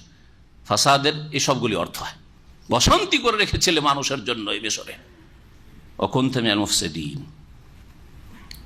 তাফসীরকাররা বলছেন যে ফিরাউন আমানতু আন্নাহু লা ইলাহা ইল্লাল্লাহ, কেন লা ইলাহা ইল্লাল্লাহ কেন বললো না ফিরাউন? ফিরাউন লা ইলাহা ইল্লাল্লাযী আমানাত বিহি বানু ইসরাঈল, ওই এলাহর প্রতি ঈমান নিয়ে আসছে যে এলাহর প্রতি ঈমান বনি ইসরাইল নিয়ে এসছে। লা ইলাহা ইল্লাল্লাহ কেন বললো না সে? দুই দল তাফসীর দুই রকম ভাবে বুঝেছেন। আল্লামা জাযাইরি তার একটি তাফসীর আছে, মদিনা মসজিদ নববীতে আমাদের যুগে আমরা যখন ছাত্র ছিলাম তখন তার ধারাবাহিক তাফসীর হতো, যেটা সেটা এখন কিতাবের আকারে 4-5 খণ্ডে এসছে। ওতে তিনি লিখেছেন একরকম কথা, কিন্তু অধিকাংশ তাফসীরে অন্যরকম লিখেছেন। দুই রকমটাই বলছি। তিনি বলছেন যে যদি এই ফিরাউন আমানতু আন্নাহু লা ইলাহা ইল্লাল্লাযী আমানা বিহি বানু ইসরাঈল, যে আল্লাহকে মানে, যে এলাহকে মানে, সেই এলাহকে আমি মানি। আল্লাহ বলেন এলাহ মাবুদ, যে উপাস্যকে মানে সেই উপাস্যকে আমি মানছি, এ কথা না বলে লা ইলাহা ইল্লাল্লাহ যদি বলতো তাহলে আল্লাহ হয়তো তাকে কি করতো, তার ঈমান কবুল করত। কিন্তু তার মধ্যে এখন অহংকার আছে, এখন অহংকার আছে। এলাহ বলে পরে বলতে পারে জানো আমি তো না না আসমানের খোদা, আসমানের এলার কথা তুমি বলছো, মোসা ওকে তো মানি না, বনি ইসরাইল যাকে মানে, এইরকম কথা তিনি বলেছেন। কিন্তু অন্যান্য তাফসীররা এই কথা বলছেন, আর অন্য কোনো তাফসীর এই কথা পাওয়া যাচ্ছে না। আল্লাহু আলাম, তার এটি ব্যক্তিগত মত, আমি দেখেছি অন্য কি আর তার সাথে আছেন কিনা। কিন্তু অন্যরা বলেছেন যে না, লা ইলাহা ইল্লাল্লাহ না বললে লা ইলাহা ইল্লাল্লাযী আমানাত বানু ইসরাঈল আমানাত বিহি বানু ইসরাঈল, বনি ইসরাঈল যে এলাহকে মানে সেই এলাহর প্রতি ঈমান নিয়ে আসছে, এই জন্য বলেছিল ফিরাউন। কারণ ফিরাউন নিজেকে আল্লাহ বলে দাবি করেছিল, আনা রব্বুকুমুল আলা, তারপরে মা আলিমতু লাকুম মিন ইলাহিন গায়রি, আমার ছাড়া তোমাদের কোনো এলাহ উপাস্য নেই, আমি তোমাদের মহান রব, এই যেহেতু দাবি করেছিল, সুতরাং যদি লা ইলাহা ইল্লাল্লাহ বলে তাহলে কেউ ধারণা করতে পারে হ্যাঁ যে সে নিজে কি বলছে, আমি আল্লাহকে মানি মানে আমাকে মানি। তো এই জন্য বলছে না, আর আমি খোদার দাবি করছি না, উলুহিয়াতের দাবি করছি না, যদি খোদা কথাটি আপত্তিকর, আমি এই উলুহিয়াতের দাবি করছি না, আমি এই রব হওয়ার দাবি করছি না, বরং সেই রবের প্রতি এলার প্রতি ঈমান নিয়ে আসছি যে এলার প্রতি ঈমান নিয়ে এসছে বনি ইসরাইলরা, আর আমি মুসলিমদের অন্তর্ভুক্ত হয়ে যাচ্ছি। কিন্তু যেহেতু আল্লাহর আযাবের ফেরেশতাদেরকে দেখে নেওয়ার পরে মওত চলে এসছে, তওবা দরজা বন্ধ হয়েছে, তারপরে তওবা করেছে, ঈমানের বাক্য উচ্চারণ করেছে, সেই জন্য আল্লাহ পাক কবুল করেননি। ফালিয়াউমা নুনাজ্জিকা বিবাদানিকা লিতাকুনা লিমান খালফাকা আয়াহ। এইভাবে যখন ঘটনা ঘটল, ঘটনাটি কোন তারিখে ঘটেছিল? মুহররম মাসের 10 তারিখে। যেই 10 তারিখ, আশারা মানে 10, আশুরায় যেন বলা হয়, ওটা কি বলা হয়? আশারা থেকে আশুরা, আশুরায় মুহররম মানে মুহররমের 10 তারিখ, আশুরায় মুহররম মানে মুহররমের 10 তারিখ। তো নবী করিম সাল্লাল্লাহু আলাইহি সাল্লাম যখন মদিনা আসলেন, সহিহ বুখারীর হাদিস রয়েছে, ইবনে আব্বাস রাদিয়াল্লাহু তাআলা আনহু কাদিমান নবী সাল্লাল্লাহু আলাইহি ওয়াসাল্লাম মদিনা আসলেন হিজরত করে, ওয়াল ইয়াহুদু তাসুমু ইয়াউমা আশুরা, ইহুদিরা আশুরার দিনে মানে মুহররমের 10 তারিখে রোজা রাখে। ফাকালা, বলেন মা হাযা আল ইয়াউম আল্লাযী তাসুমুন, এটা আবার কোন দিন যেই দিনে তোমরা রোজা রাখছো, রোজার কারণটা কি, সিয়ামের কারণ কি? ফাকালু, তারা বলল হাযা ইয়াউমুন আযীম, কোন রিওয়ায়াত এটি হচ্ছে মহাদিবস, এটি খুব বড় দিন আমাদের। ইয়ৌমুন জাহারা ফিহে মূসা আলা ফিরাউন, এটি ওই সেই বিজয়ের দিন যেই দিন মূসা আলাইহিস সালাম ফিরাউনের উপর বিজয় লাভ করেছিলেন। অন্য রিওয়ায়াতে অন্যান্য ভাষাতে রয়েছে ইয়াউমুন নাজ্জাল্লাহু ফিহি মূসা কওমা, এমন দিন যেই দিনে মূসা আলাইহিস সালাম এবং তার জাতিকে আল্লাহ পাক নাজাত দিয়েছিলেন হ্যাঁ ফিরাউনের কবল থেকে, আর পানির এই কবল থেকে, সমুদ্র থেকে। আর ওয়া আগরাকা ফিরআউনা ওয়া কওমা ফিরআউন, আর তার সম্প্রদায়কে আল্লাহ পাক ডুবিয়ে ধ্বংস করেছিলেন। ফাসামাহ মূসা শুকরান লিল্লাহ, মূসা আলাইহিস সালাম সিয়াম পালন করে রোজা রেখেছিলেন। কিসের? শুকরানা রোজা। শুকরানা খুশির জন্য হয় না শোকের জন্য হয়? খুশির জন্য। তাহলে রোজা কিসের ছিল? খুশির রোজা ছিল, শুকরানা রোজা ছিল, তাই না? ফাসামা মূসা শুকরান লিল্লাহ ফানাহনু নাসুমহু, সুতরাং আমরাও ইহুদিরা রোজা রাখছি, কারণ মূসা আলাইহিস সালামকে আমরা ফলো করি, মূসার উম্মত বলে দাবি করি। নবী সাল্লাল্লাহু আলাইহি ওয়াসাল্লাম নাহনু আহাক্কু বিমূসা মিনকুম, আমরা মূসা আলাইহিস সালামের সাথে তোমাদের চাইতে বেশি সম্পর্ক রাখি, কারণ তোমরা মূসা আলাইহিস সালামের ধর্মের ব্যবসা করো, ধর্মে ব্যবসায়ী তোমরা। মূসা আলাইহিস সালামের ধর্মকে নিয়ে আসার দিনকে তোমরা বিকৃত করে মন গড়া ধর্ম পালন করো, তাওরাতকে বিকৃত করেছো, ইনজিলকে বিকৃত করেছো। কিন্তু আমরা তো মুসা আলাইহিস সালামের হুবহু যেইভাবে তিনি দিন নিয়েছেন সেইভাবে পালন করি। দিনের মৌলিক নীতিগুলি, তিনি আল্লাহর পক্ষ থেকে রাসূল এসেছেন, আমিও আল্লাহর পক্ষ থেকে রাসূল এসেছি। তার প্রতি নাজিল করা কিতাব তাওরাতে ভবিষ্যৎবাণী রয়েছে মুহাম্মদুর রাসূলুল্লাহর কথা, আহমদের কথা, আর আমি সেই মুহাম্মদ আহমদ।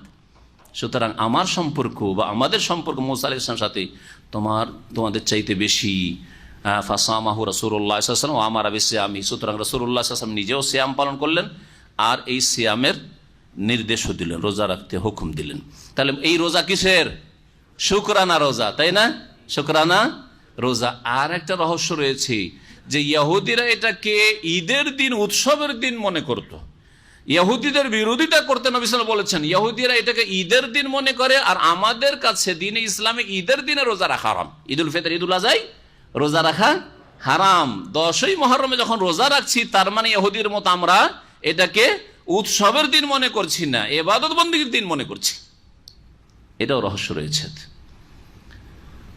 কিন্তু মুসলিম সমাজের বিদাতিরা রোজা রাখে, আর বিদাতিদের দেখা দেখি যারা হয়তো ওই রকম বড় বিদাতি নয়, মহরম আর তাজিয়া করা আর আপনার ওই যেসব শোক মাতম করা বিদাতি নয়, কিন্তু বিদাতিদের মতো জাহেল।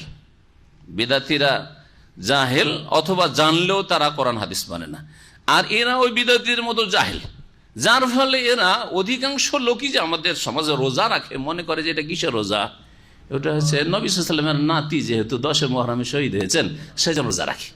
রোজা রাখে, সুন্নতটা পালন করে, কিন্তু নিয়তটা হচ্ছে বিদাতি নিয়ত, যার ফলে গুনাহগার। কারণ আগে নিয়ত, তারপরে আমল। রোজা রাখলেন কিন্তু নিয়তটা খারাপ, আপনার নিয়তটা শুকরিয়ার না, নিয়তটা হচ্ছে শোকের।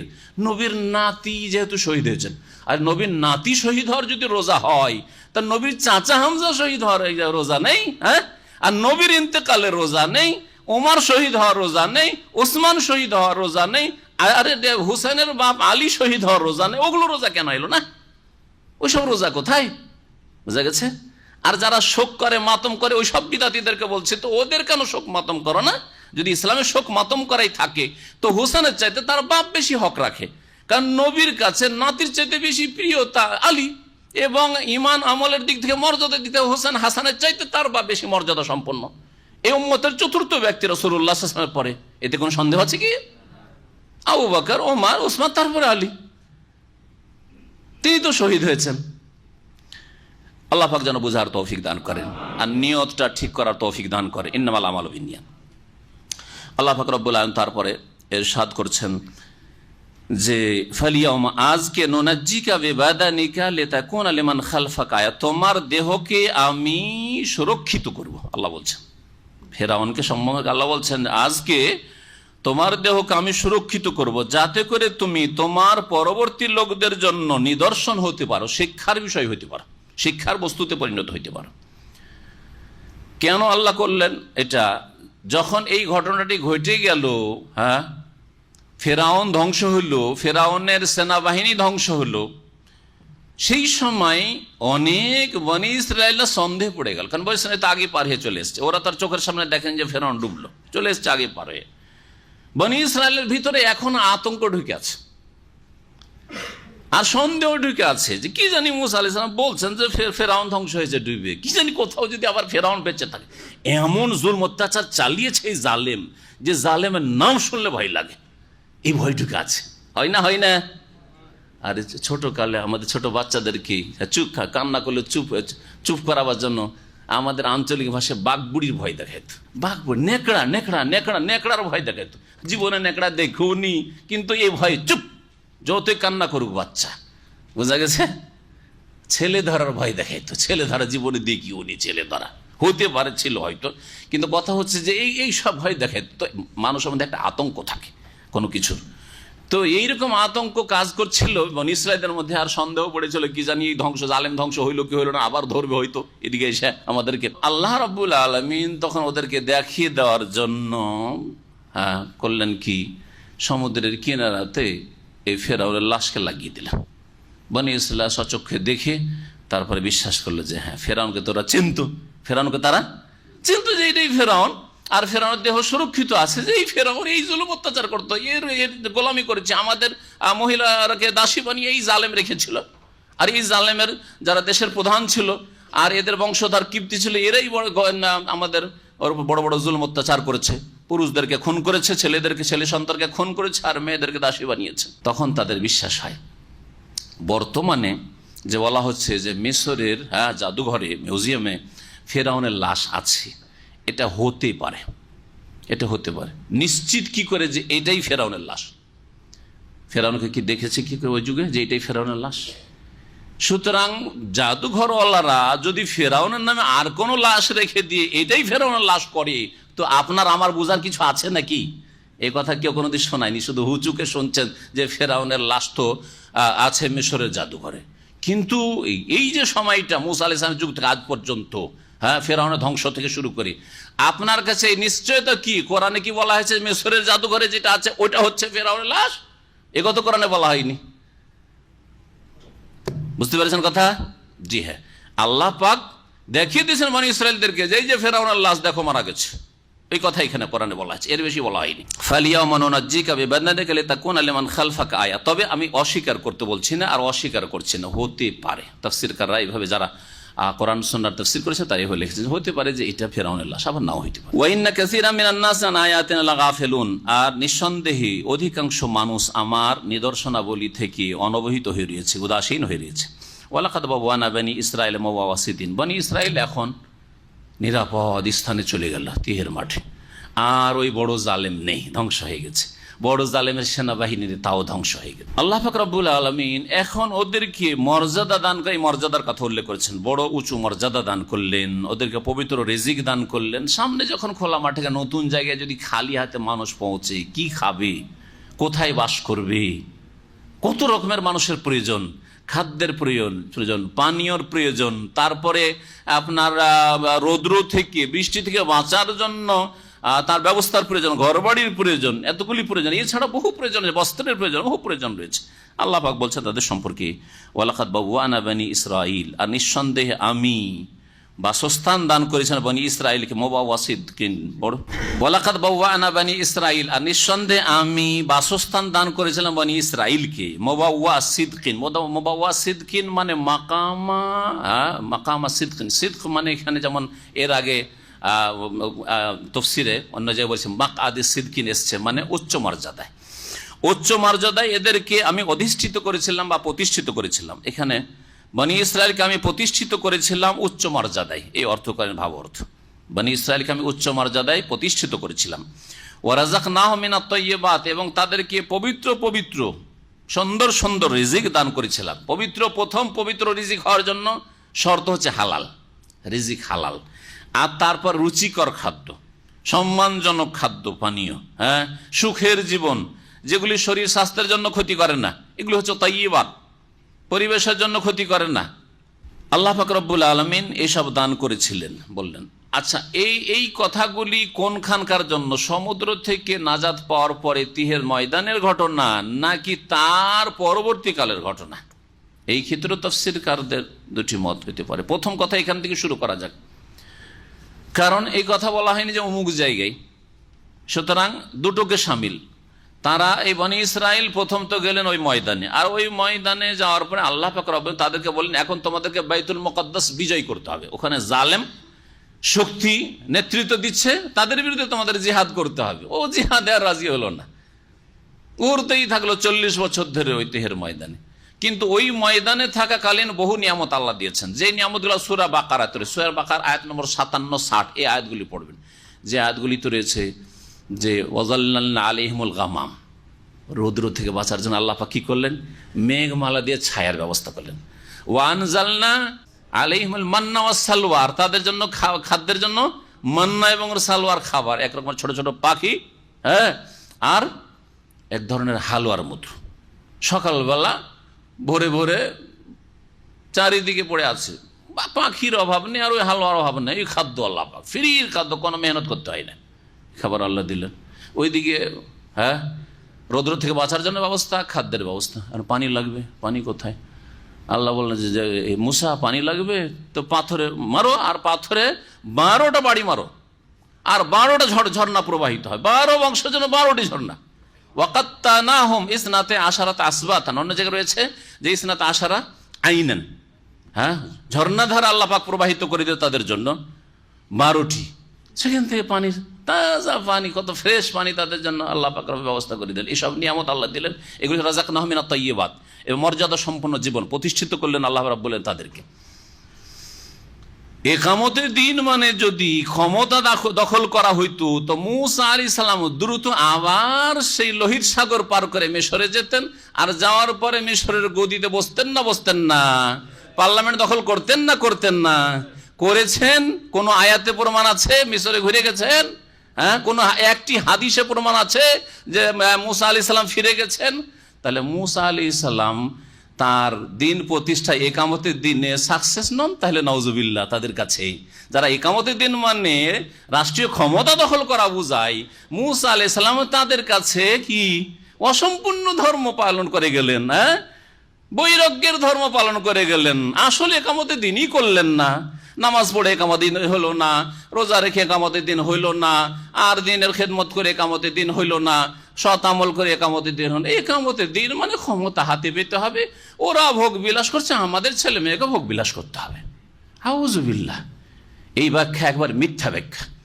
এই ব্যাখ্যা বলছি যে আজকে থেকে 60-70 বছর আগে, 1400 বছরের ইতিহাসে মুসলিম উম্মাই জানতো না। ভালো করে শুনে রাখেন, 60-70 বছর আগে এই দুটো ব্যক্তির আগে, যেই দুটো ব্যক্তির দুটো তাফসীর রয়েছে, আর এর আগে অনেকবারই বলা হয়েছে, আর এর বেশি নাম বলার প্রয়োজন নেই। তার আগে এই ভুল ব্যাখ্যা করে দিয়ে, অপব্যাখ্যা করে মুসলিম জাতিতে এমন হইচই করা হয়েছে যে একামতের দিন কেউ করতে পারেনি। এই জন্য গবেষক ওলামারা বলেছেন যে যিনি এই ব্যাখ্যা করলেন তিনি তো পাকিস্তান একামতের দিন করতে পারলেন না। তিনি তাজদীদ ও ইহয়াউদ্দিন একটা বই রয়েছে, ইসলামী রেনেসাঁ আন্দোলন, বাংলায় অনুবাদ নাম দিয়েছে। আসল বইটা উর্দু বইটার নাম হচ্ছে তাজদীদ ও ইহয়াউদ্দিন। তাতে সিরিয়াল লিখেছেন মুজাদ্দিদ কারা। মুজাদ্দিদ কারা হইতে পারে, সবগুলিকে অসম্পূর্ণ। ওমর ইবনে আব্দুল আজিজ অসম্পূর্ণ, ওই সেই করতে করতে আসলে ইবনে তাইমিয়া অসম্পূর্ণ কাজ। ইবনে তাইমিয়া ক্ষমতা দখল করতে পারেননি, ইবনুল কাইয়্যিম পারেননি, মুহাম্মদ বিন আব্দুল ওয়াহাব খানিকটা করেছেন, কিন্তু তাতেও কিন্তু করে দিয়ে আর তারপরে চাইলেন যে এটা হয়তো ফিট হবে তার উপর, কিন্তু তিনিও সাহেব মাশাআল্লাহ পাকিস্তানে কিছুই করতে পারলেন না। মানে তারা যে ব্যাখ্যা ইসলামে করছেন সেই হিসাবে কিছু করতে পারলেন না। কয়েকবার কয়েকটা সিট পেয়েছেন গণতন্ত্রের কুফরি পদ্ধতিতে গিয়ে, আর তারপর সেগুলো নিশ্চিহ্ন হয়ে হারিয়ে গেছে। হ্যাঁ, সেগুলো হারিয়ে গেছে। তাই একামতের দিনের এইগুলো ব্যাখ্যা, তো তাদের কাছে ব্যাখ্যা হচ্ছে যতক্ষণ পর্যন্ত গদি দখল না করতে পারছে ততক্ষণ পর্যন্ত ফুল মুজাদ্দিদ হচ্ছে না, সংস্কারক হতে পারছে না। সেই জন্য সবগুলি বলছেন অসম্পূর্ণ মুজাদ্দিদ সবগুলি। তাজদীদ এনে তিনি এই ব্যাখ্যাটা নিয়ে এসছেন। ওমর ইবনে আব্দুল আজিজ রাহমাতুল্লাহ আলাইহি, সুবহানাল্লাহ, বনি উমাইয়ার এত জুলম অত্যাচার ছিল, দূর করে দেওয়ার পরে তার স্ত্রীর মাথা থেকে পা পর্যন্ত স্বর্ণ দিয়ে ঢাকা। বলছে এই স্বর্ণ তোমার বাপ কোথা থেকে? বলে তোমার বাপ রাজা ছিল, হ্যাঁ, তোমার ভাইয়েরা কয়েকটা রাজা, হ্যাঁ, তার কয়েক ভাই রাজা, তারপরে তোমার স্বামী ঠিক আছে খলিফা হয়েছে, কিন্তু তোমার স্বামী তোমাকে জিজ্ঞেস করছে যে এই ধন সম্পদগুলো তোমার বাপ কোথা থেকে পেয়েছে, তোমার বাপ ভাইয়েরা কোথা থেকে পেয়েছে? সবগুলি বাইতুল মালে লুটপাট করা, সুতরাং সবগুলি ফিরিয়ে আসো, বাইতুল মালে জমা দিয়ে আসো, তাহলে আমার ঘরে আসো, আর না হলে নিয়ে বিদায় হয়ে যাও। ফাতেমা তার স্ত্রীর নাম, হ্যাঁ, ফাতেমা বিনতে আব্দুল মালিক বিন মারওয়ানের আমি বলছে আমি স্বামীকে চাই, সব চাই না, বাইতুল মালে জমা দিয়ে আসো। তারপরে তার সম্পর্কে বলছে যে তিনি যেহেতু ওই বংশসূত্রে মুলুকিয়াত মানে রাজতন্ত্রের মাধ্যমে যেহেতু তিনি খলিফা হয়েছেন, সেই জন্য তিনি পূর্ণাঙ্গ মুজাদ্দিদ হইতে পারলেন না। নাউজুবিল্লাহ, সব কথা লিখেছে। তো নিজে যে স্বপ্ন দেখছেন যে আমি ফুল মুজাদ্দিদ হব, তাও তো হইতে পারলেন না পাকিস্তানে। তো এখন পর্যন্ত তার লিখনী হিসাবে কেউ মুজাদ্দিদ আর হইতে পারেনি, ফুল মুজাদ্দিদ। আর আম্বিয়া রসুলগণ কেউ একামতের দিন করতে পারেননি, আর করেননি, তারা সুযোগ পেয়েও করেননি। মুসা আলাইহিস সালাম সুযোগ পেয়েও করেননি তাদের কাছে। আল্লাহ পাক যেন সহি কথা বুঝার তৌফিক দান করেন, আর যেন কাউকে এই ক্ষেত্রে যেন শয়তানে না ধরে। কোরআন হাদিসের কথা বুঝার চেষ্টা করবেন। কথা বুঝছেন? একামতের দিন মানে কখনো ক্ষমতা দখল করা নাই। একামতের দিন মানে তৌহিদ, উলুহিয়াত, রুবুবিয়াত, আসমা, সিফাত। আর তারপরে যখন আল্লাহ পাক কাউকে নেতৃত্বে পৌঁছে দেবেন, তার জন্য একামতের দিনের একটা অংশ, তার জন্য, ওই শাসকের জন্য, তার জন্য তার একটা দিক তৌহিদ রুবুবিয়াতের একটা দিক, যে আল্লাহর রবুবিয়ত যদি প্রতিষ্ঠিত করতে হয় তা আল্লাহর বিধান মোতাবেক দেশ পরিচালনা করতে হবে, সেটা উপেক্ষিত নয়। কিন্তু তার জন্য আর সকলকে রাস্তায় বেরোতে হবে, সুতরাং নারীদেরকে বেরোতে হবে, আর নারীদেরকে বের করার জন্য আমাদের জন্য অমুক দেশ আদর্শ, এগুলি ভুল ইসলামের ব্যাখ্যা। গোমরাহ করেছে জাতিকে, দেশের মুসলিম মহিলাদেরকে গোমরাহ করেছে, রাস্তায় নামিয়ে দিয়ে। আল্লাহ পাক রব্বুল বলছেন উত্তম রিজিক দিলেন। বলছিলাম যে একটা অবস্থা তো ওই ময়দানের অবস্থা হইল, ঠিক না? আরো যে আল্লাহ কত নিয়ামত তাদেরকে দিয়েছেন, কিন্তু তাতে কি তারা ধৈর্য ধরলো? ধৈর্য আর আগের বলছে যে ডেলি ডেলি এসব খাবার খেতে পারবো না, বসে বসে খাওয়াইলে এরকমই হয়, তাই না? ডেলি খাবার খেতে পারবো না, কি লাগবে? পেঁয়াজ লাগবে, রসুন লাগবে, শাকসবজি লাগবে, এই লাগবে সেই লাগবে। লান্নাসবিরা আলা তাআমিন ওয়াহিদ ফাদু লানা রাব্বাকা, এখন রবের কাছে চেয়ে খাবে, খেটে খেতে হবে। আল্লাহ বলছেন খেটে খেতে হবে। তাহলে ফাদু লানা রাব্বাকা, তারপরে বলছে মিন বাকিলিহা ওয়া কিসাইহা ওয়া ফুমিহা ওয়া আদাসিহা ওয়া বাসাল, আদাস খাবে, ডাল খাবে, বিভিন্ন রকমের মাসাল, পেঁয়াজ খাবে, রসুন খাবে, এই মশলা খাবে, এই সব খাবে। আল্লাহ বলছেন খাবে, যাও দেখুন এহবিতু মিসরান ফাইন্না লাকুম, যাও শহরে আর চাষাবাদ করো, মেহনত করো, পরিশ্রম করো, জমি থেকে উৎপন্ন করো, খাও। আল্লাহ মান্না সালাহ বন্ধ করে দিলেন, মান্না সালাহ বন্ধ করে দিলেন। এতে তাদেরকে বললেন যে যাও, তোমাদের পূর্বপুরুষদের দেশ হচ্ছে বাইতুল মুকাদ্দাস ফিলিস্তিন, প্যালেস্টাইনে যাও, প্যালেস্টাইনে ওখানে জিহাদ করে তোমাদেরকে ঢুকতে হবে না, সাহস করবেন। যাই হোক, তারপরে এক সময় আসলো, যেই সময় ফিলিস্তিনে ঢুকলেন তারা, আল্লাহ পাক রব্বুল আলম তাদেরকে তৌফিক দিলেন অনেক পরে। তো সেখানে গিয়ে আল্লাহ রব্বুল আলমিন তাদেরকে যে উত্তম রিজিক দান করেছেন সেই দিকেও ইঙ্গিত করা হয়েছে। মুফাসসির করে বলেছে উত্তম রিজিক কি? ফিলিস্তিন যে প্যালেস্টাইন দেশটি আছে সেখানে মধু যথেষ্ট পরিমাণে পাওয়া যায়, ঘিয়ের অভাব নেই, মধুর অভাব নেই, জৈতুন বরকতের জিনিস সেখানে, জৈতুনের অভাব নেই, তিনের অভাব নেই, তিন ও জৈতুন এই রকমের সেখানে বহু রকমের আল্লাহ পাকের নিয়ামত রয়েছে, যেগুলিকে আল্লাহ তাইয়্যিবাত বলে আখ্যায়িত করেছেন। আর তারপরে সেটা হচ্ছে মোবারক ভূমি। আল্লাহ পাক মোবারক বলে আল্লাযী বারাকনা হাওলাহু, মেরাজের যে আয়াত রয়েছে নবী সাল্লাল্লাহু আলাইহি ওয়াসাল্লামের যে নৈশ ভ্রমণের, তাতে আল্লাহ পাক বলেছেন বরকতের দেশ। তো ওই দিকেও অনেকে বলেছেন যে এই আয়াত সম্পর্কে, যে এই আয়াতের ব্যাখ্যা ওই দিকে যাচ্ছে, ফিলিস্তিনে তাদেরকে যে আল্লাহ পাক বসবাসের আবার সুযোগ দিলেন। ফিলিস্তিন থেকে মিশরে কি করে চলে গেছিলেন? এখানে এই দুটি ইতিহাসকে, বনি ইসরায়েলদের আসল পূর্বপুরুষদের দেশ হচ্ছে প্যালেস্টাইন, তাই না? মূসা আলাইহিস সালামের যুগে আবার মিশর থেকে আসছেন, আর বলা হচ্ছে এখন তোমাদের পূর্বপুরুষদের দেশে ঢুকো। তো মিশরে কি করে বনি ইসরায়েল পৌঁছিলেন? কোরআনে কারীমের ঘটনাগুলি সবগুলিকে যখন অ্যাডজাস্ট করবেন মূসা আলাইহিস সালামের ঘটনা, তখন বুঝতে পারবেন, বা বনি ইসরায়েলদের ঘটনা তখন বুঝতে পারবেন কি করে। তারা তো ছিলেন ফিলিস্তিনে, তো আবার মিশর থেকে এখন কি করে আসছেন? মিশরে কোন কালে গেলেন?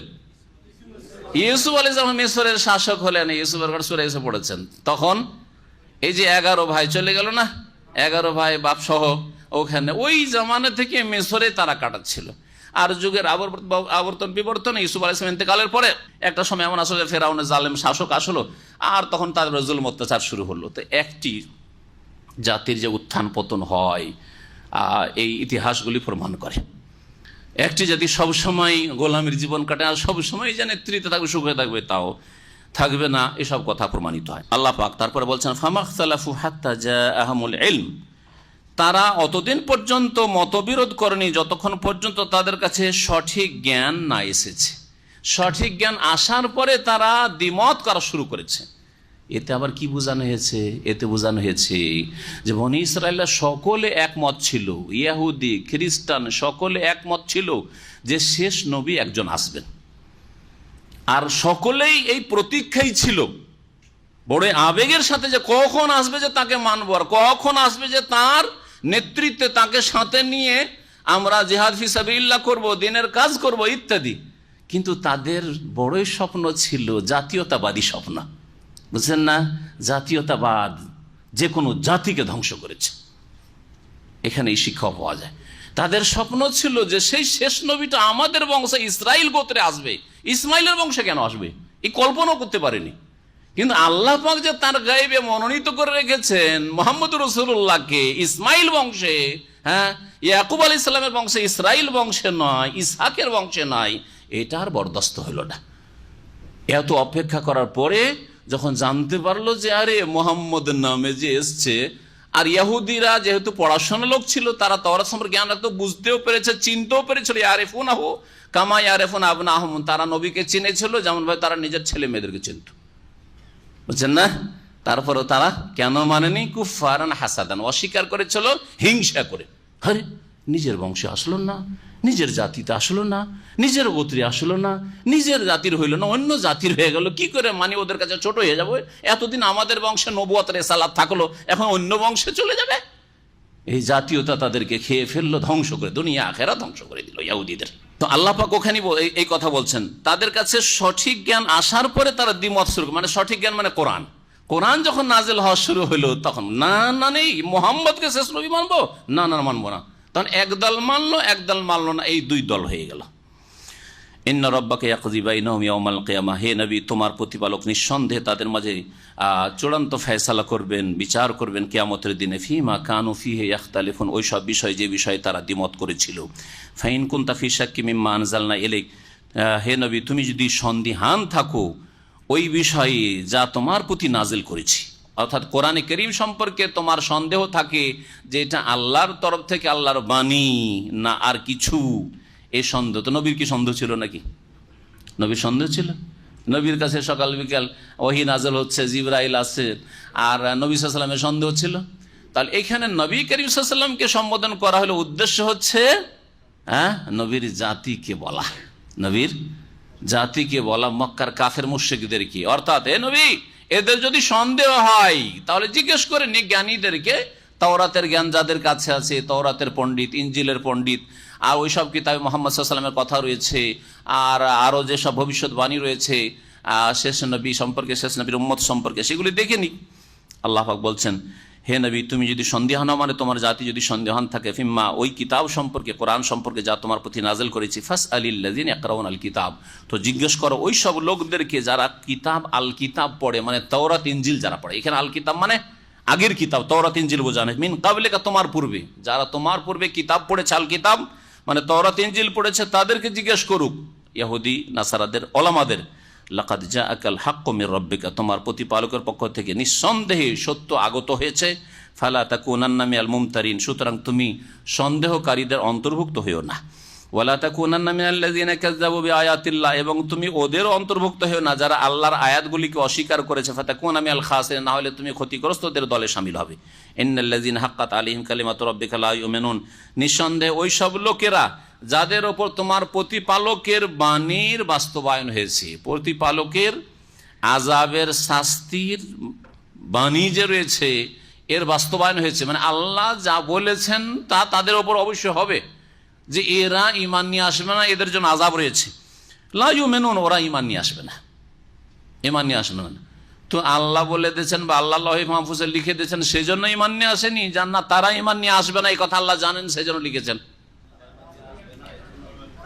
আল্লাহ সবকিছু জানেন, ঠিক না? তা আল্লাহ জানেন যে এদের কাছে নবীও পাঠাবো, এদের জন্য কিতাবও নাজিল করব, কিন্তু এরা মেহনত করবে না, পড়বে না, শুনবে না, মানতে চাইবে না, অবাধ্য হবে, যার ফলে শেষ পরিণাম এরা হতভাগা হবে, জাহান্নামী হবে।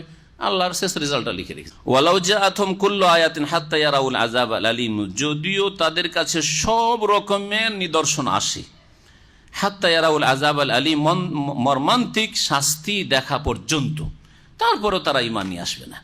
ফালাউলা কানাত কারিয়াতুন আমানাত ফানাফাহা ঈমানুহা ইল্লা কওমা ইউনুস লাম্মা আমানু কাশাফনা আনহুম আযাবাল খিজয়ি ফিল হায়াতিদ দুনিয়া ওয়া মাত্তানাহুম ইলা হিন। আয়াত নম্বর সূরা ইউনূসের ৯৮। এই ৯৮ নম্বর আয়াতে ইউনূস আলাইহিস সালামের কথা উল্লেখিত হয়েছে।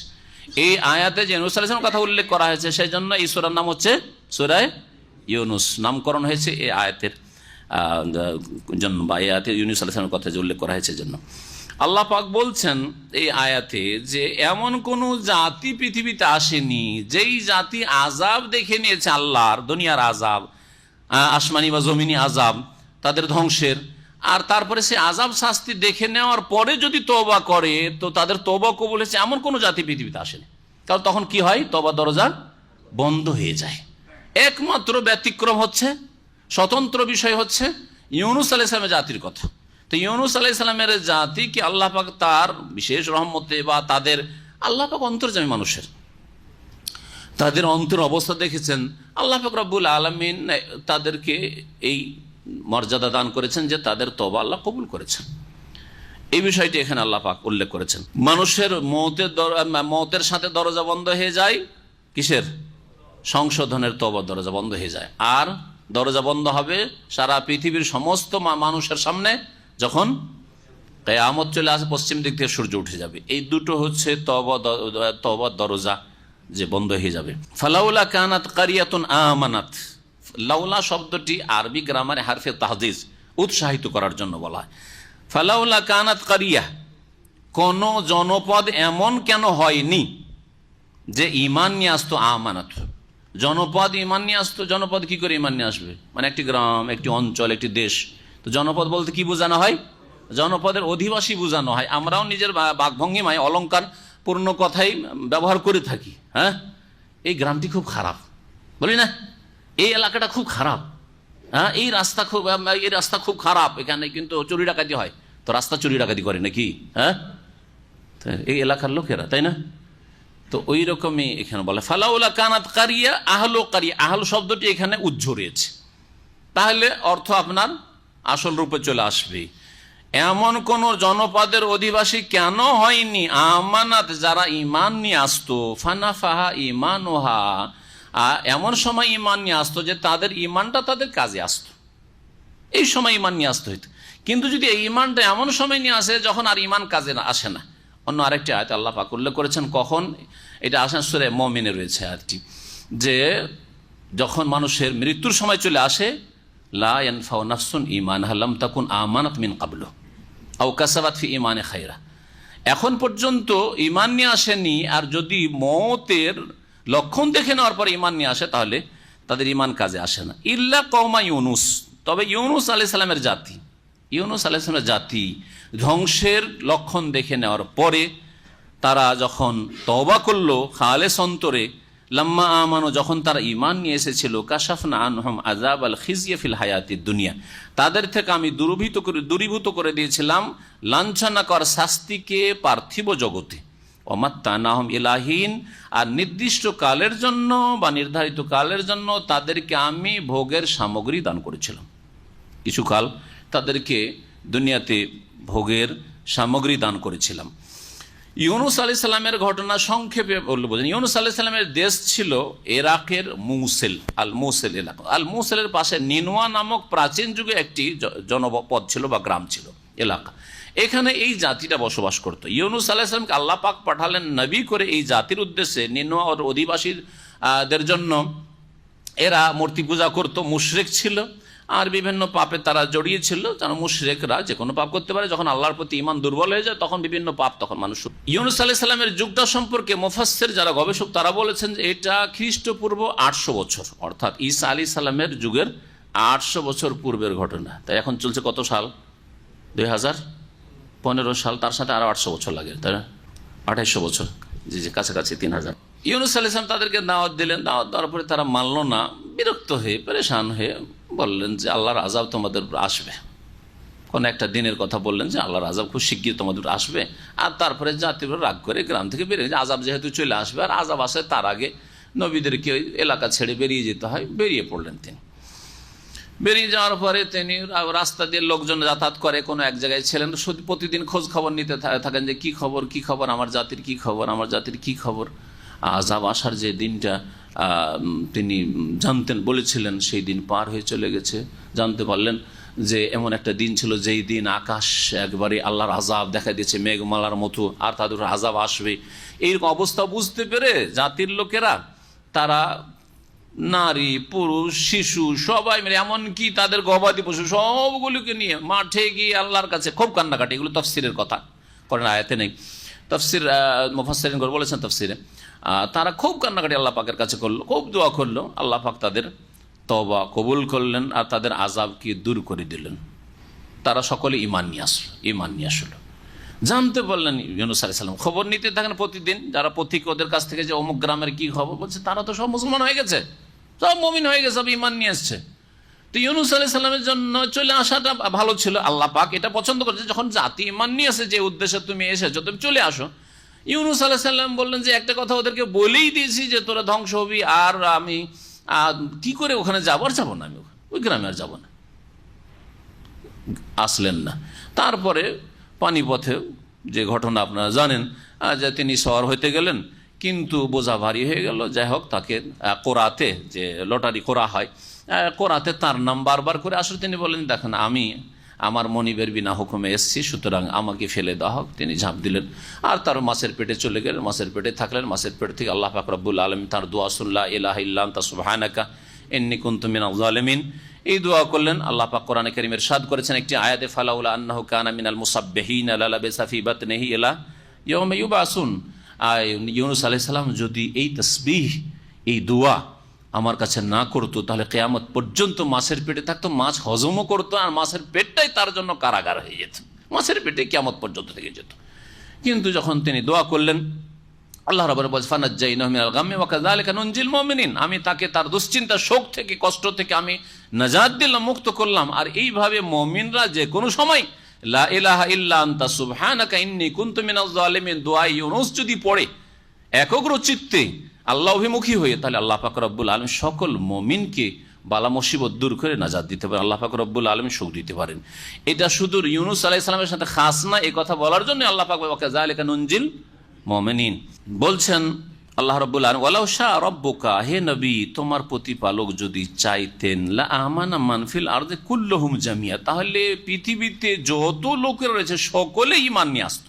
আল্লাহ চাইতেন মানে কিরকম চাওয়া? কিরকম চাওয়া? জবরদস্তি যদি চাইতেন, ঠিক না? জবরদস্তি চান, আল্লাহ কি চাননি? আল্লাহ চাওয়া তাহলে দুই প্রকার, আল্লাহ চাওয়া দুই প্রকার। চাওয়াকে আরবি ভাষা মাশিয়াত বা ইরাদা বলা হয়, হ্যাঁ মাশিয়াত। আল্লাহ শাহ মানে চাওয়া, হ্যাঁ, অমাতা শাউনা ইল্লা ইয়াশা আল্লাহ মাশিয়াত। আল্লাহর বা ইরাদা, ইরাদা মানে চাওয়া। তো আল্লাহর ইরাদা বা আল্লাহর মাশিয়াত হচ্ছে দুই রকম। একটা হচ্ছে মাশিয়াতে কৌনিয়া বা ইরাদা কৌনিয়া, সৃষ্টিগত চাওয়া, সৃষ্টিগতভাবে আল্লাহর চাওয়া। আর একটা হচ্ছে ইরাদা শারঈয়া, বিধানগত চাওয়া, শরীয়তগত চাওয়া। আল্লাহ পাক যত যুগে নবী রাসূলগণের উপর বিধান নাযিল করেছেন, তাতে সারা পৃথিবীর সমস্ত মানুষ জিনের কাছে ঈমান চেয়েছেন কি চাননি? আপনাদেরকে সহজ করে বোঝাবার জন্য, সকল মানুষের ঈমান চেয়েছেন না কারোর জন্য ঈমান চেয়েছেন, কারোর জন্য কুফরি চেয়েছেন? শরীয়তে আল্লাহর হুকুম, বিধানে, বিধানে কি আছে? সকলকে হুকুম করেছেন আমিনু, ঈমান নিয়ে আসো, ঠিক না? তা এটা হচ্ছে আল্লাহর বিধানগত চাওয়া। আল্লাহর নাযিলকৃত বিধানে সকলের কাছে আল্লাহ ঈমান চেয়েছেন, সততা চেয়েছেন সকলের কাছে, হ্যাঁ, কুফরি না, পাপ না, অন্যায় না, বরং সকলের কাছে নেক আমল চেয়েছেন। এটা হচ্ছে আল্লাহর বিধানগত চাওয়া। সৃষ্টিগত চাওয়া হচ্ছে মানে আল্লাহ যা সৃষ্টি করেন, সৃষ্টি করার ক্ষেত্রে আল্লাহ রাব্বুল আলামিন ভালো সৃষ্টি করেন, মন্দ সৃষ্টি করেন। বোঝা গেছে? ভালো সৃষ্টি করেন, মন্দ সৃষ্টি করেন। তো আল্লাহ রাব্বুল আলামিন যদি তার ক্ষমতা দিয়ে সকলের অন্তরকে জবরদস্তি পাল্টে দিতে চাইতেন, মানে তার সৃষ্টিগত চাওয়াতে যদি বাধ্য করতেন তাদেরকে যে তোদেরকে ঈমান নিয়ে আসতেই হবে, তাহলে কারো ক্ষমতা ছিল না ঈমানকে অস্বীকার করার। কিন্তু শরীয়তের বিধানে তিনি হুকুম করেছেন আর তাদেরকে স্বাধীনভাবে ছেড়ে দিয়েছেন যে দুটো রাস্তা সামনে থাকলো, হ্যাঁ, ইন্না হাদাইনাহুস সাবিলা ইম্মা শাকিরা ওয়া ইম্মা কাফুরা, তোমাদেরকে দুই রাস্তার মোড়ে ছেড়ে দিলাম, ইম্মা শাকিরা শুকরগুজার হয়ে ভালো রাস্তা ধরো, ওয়া ইম্মা কাফুরা কুফরি করে পাপের রাস্তা, জাহান্নামের রাস্তা ধরো। এখানে আল্লাহ বাধ্য করেননি, এই কথা এখানে বলা হয়েছে। যদি রব চাইতেন বাধ্য করে শুধু ভালো রাস্তা, জান্নাতের রাস্তা নিয়ে যেতে, লা আমানা মান ফিল আরদি কুল্লুহুম জামিয়া, পৃথিবীর সকলেই ঈমান নিয়ে আসতো। আফান্তা তুকরিহুন নাস, নবীকে আল্লাহ সান্ত্বনা দিচ্ছেন। আল্লাহ জবরদস্তি করেননি, মোহাম্মদ তুমি জবরদস্তি করতে পারবে নাকি? আল্লাহ করেননি, করতে পারবেন, তারপরে অন্তরকে পাল্টে দেয় সক্ষম আল্লাহ পাক। এমনটা কি যে আল্লাহ ফেরাউনকে হেদায়েত করতে পারেননি? বলতে পারবেন? মুসা আলাইহিস সালাম পারেননি বলবেন, কিন্তু আল্লাহ পাক রব্বুল আলামিন কি ফেরাউনকে হেদায়েত করতে পারতেন না জবরদস্তি করলে? আবু জাহালকে পারতেন না, উমরকে পেরেছেন, আর হ্যাঁ, কিন্তু রাসূলুল্লাহ সাল্লাল্লাহু আলাইহি ওয়াসাল্লাম নিজের চাচা আবু তালেবকে পারেননি, আবু লাহাবকে পারেননি, আব্বাসকে পেরেছেন, হামজাকে পেরেছেন, ঠিক না? ওমরকে পেরেছেন, আবু জাহালকে পারেননি। এটা হচ্ছে আল্লাহর একত্ব।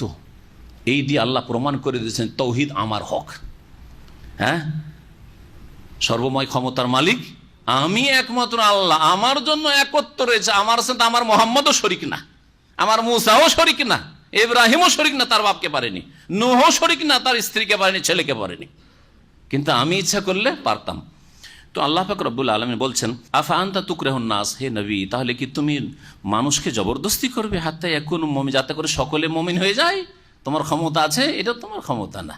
আমার ইচ্ছা, আমি কাকে হেদায়েতের তৌফিক দেব আর না দেব, তোমাকে পাঠিয়েছি তোমার কাজ সকলকে বলো। এখন কে আসবে না আসবে, অন্তর ফিরিয়ে দেওয়া, গন্তব্যস্থানে পৌঁছে দেওয়া আমার কাজ। ওমা কানা লিনাফসিন আন তুমিনা ইল্লা বিইذনিল্লাহ। আর আল্লাহ পাক বলছেন যে কোন ব্যক্তির জন্য সম্ভবপর নয় যে ঈমান নিয়ে আসবে ইল্লা বিইذনিল্লাহ, আল্লাহর অনুমতি ছাড়া।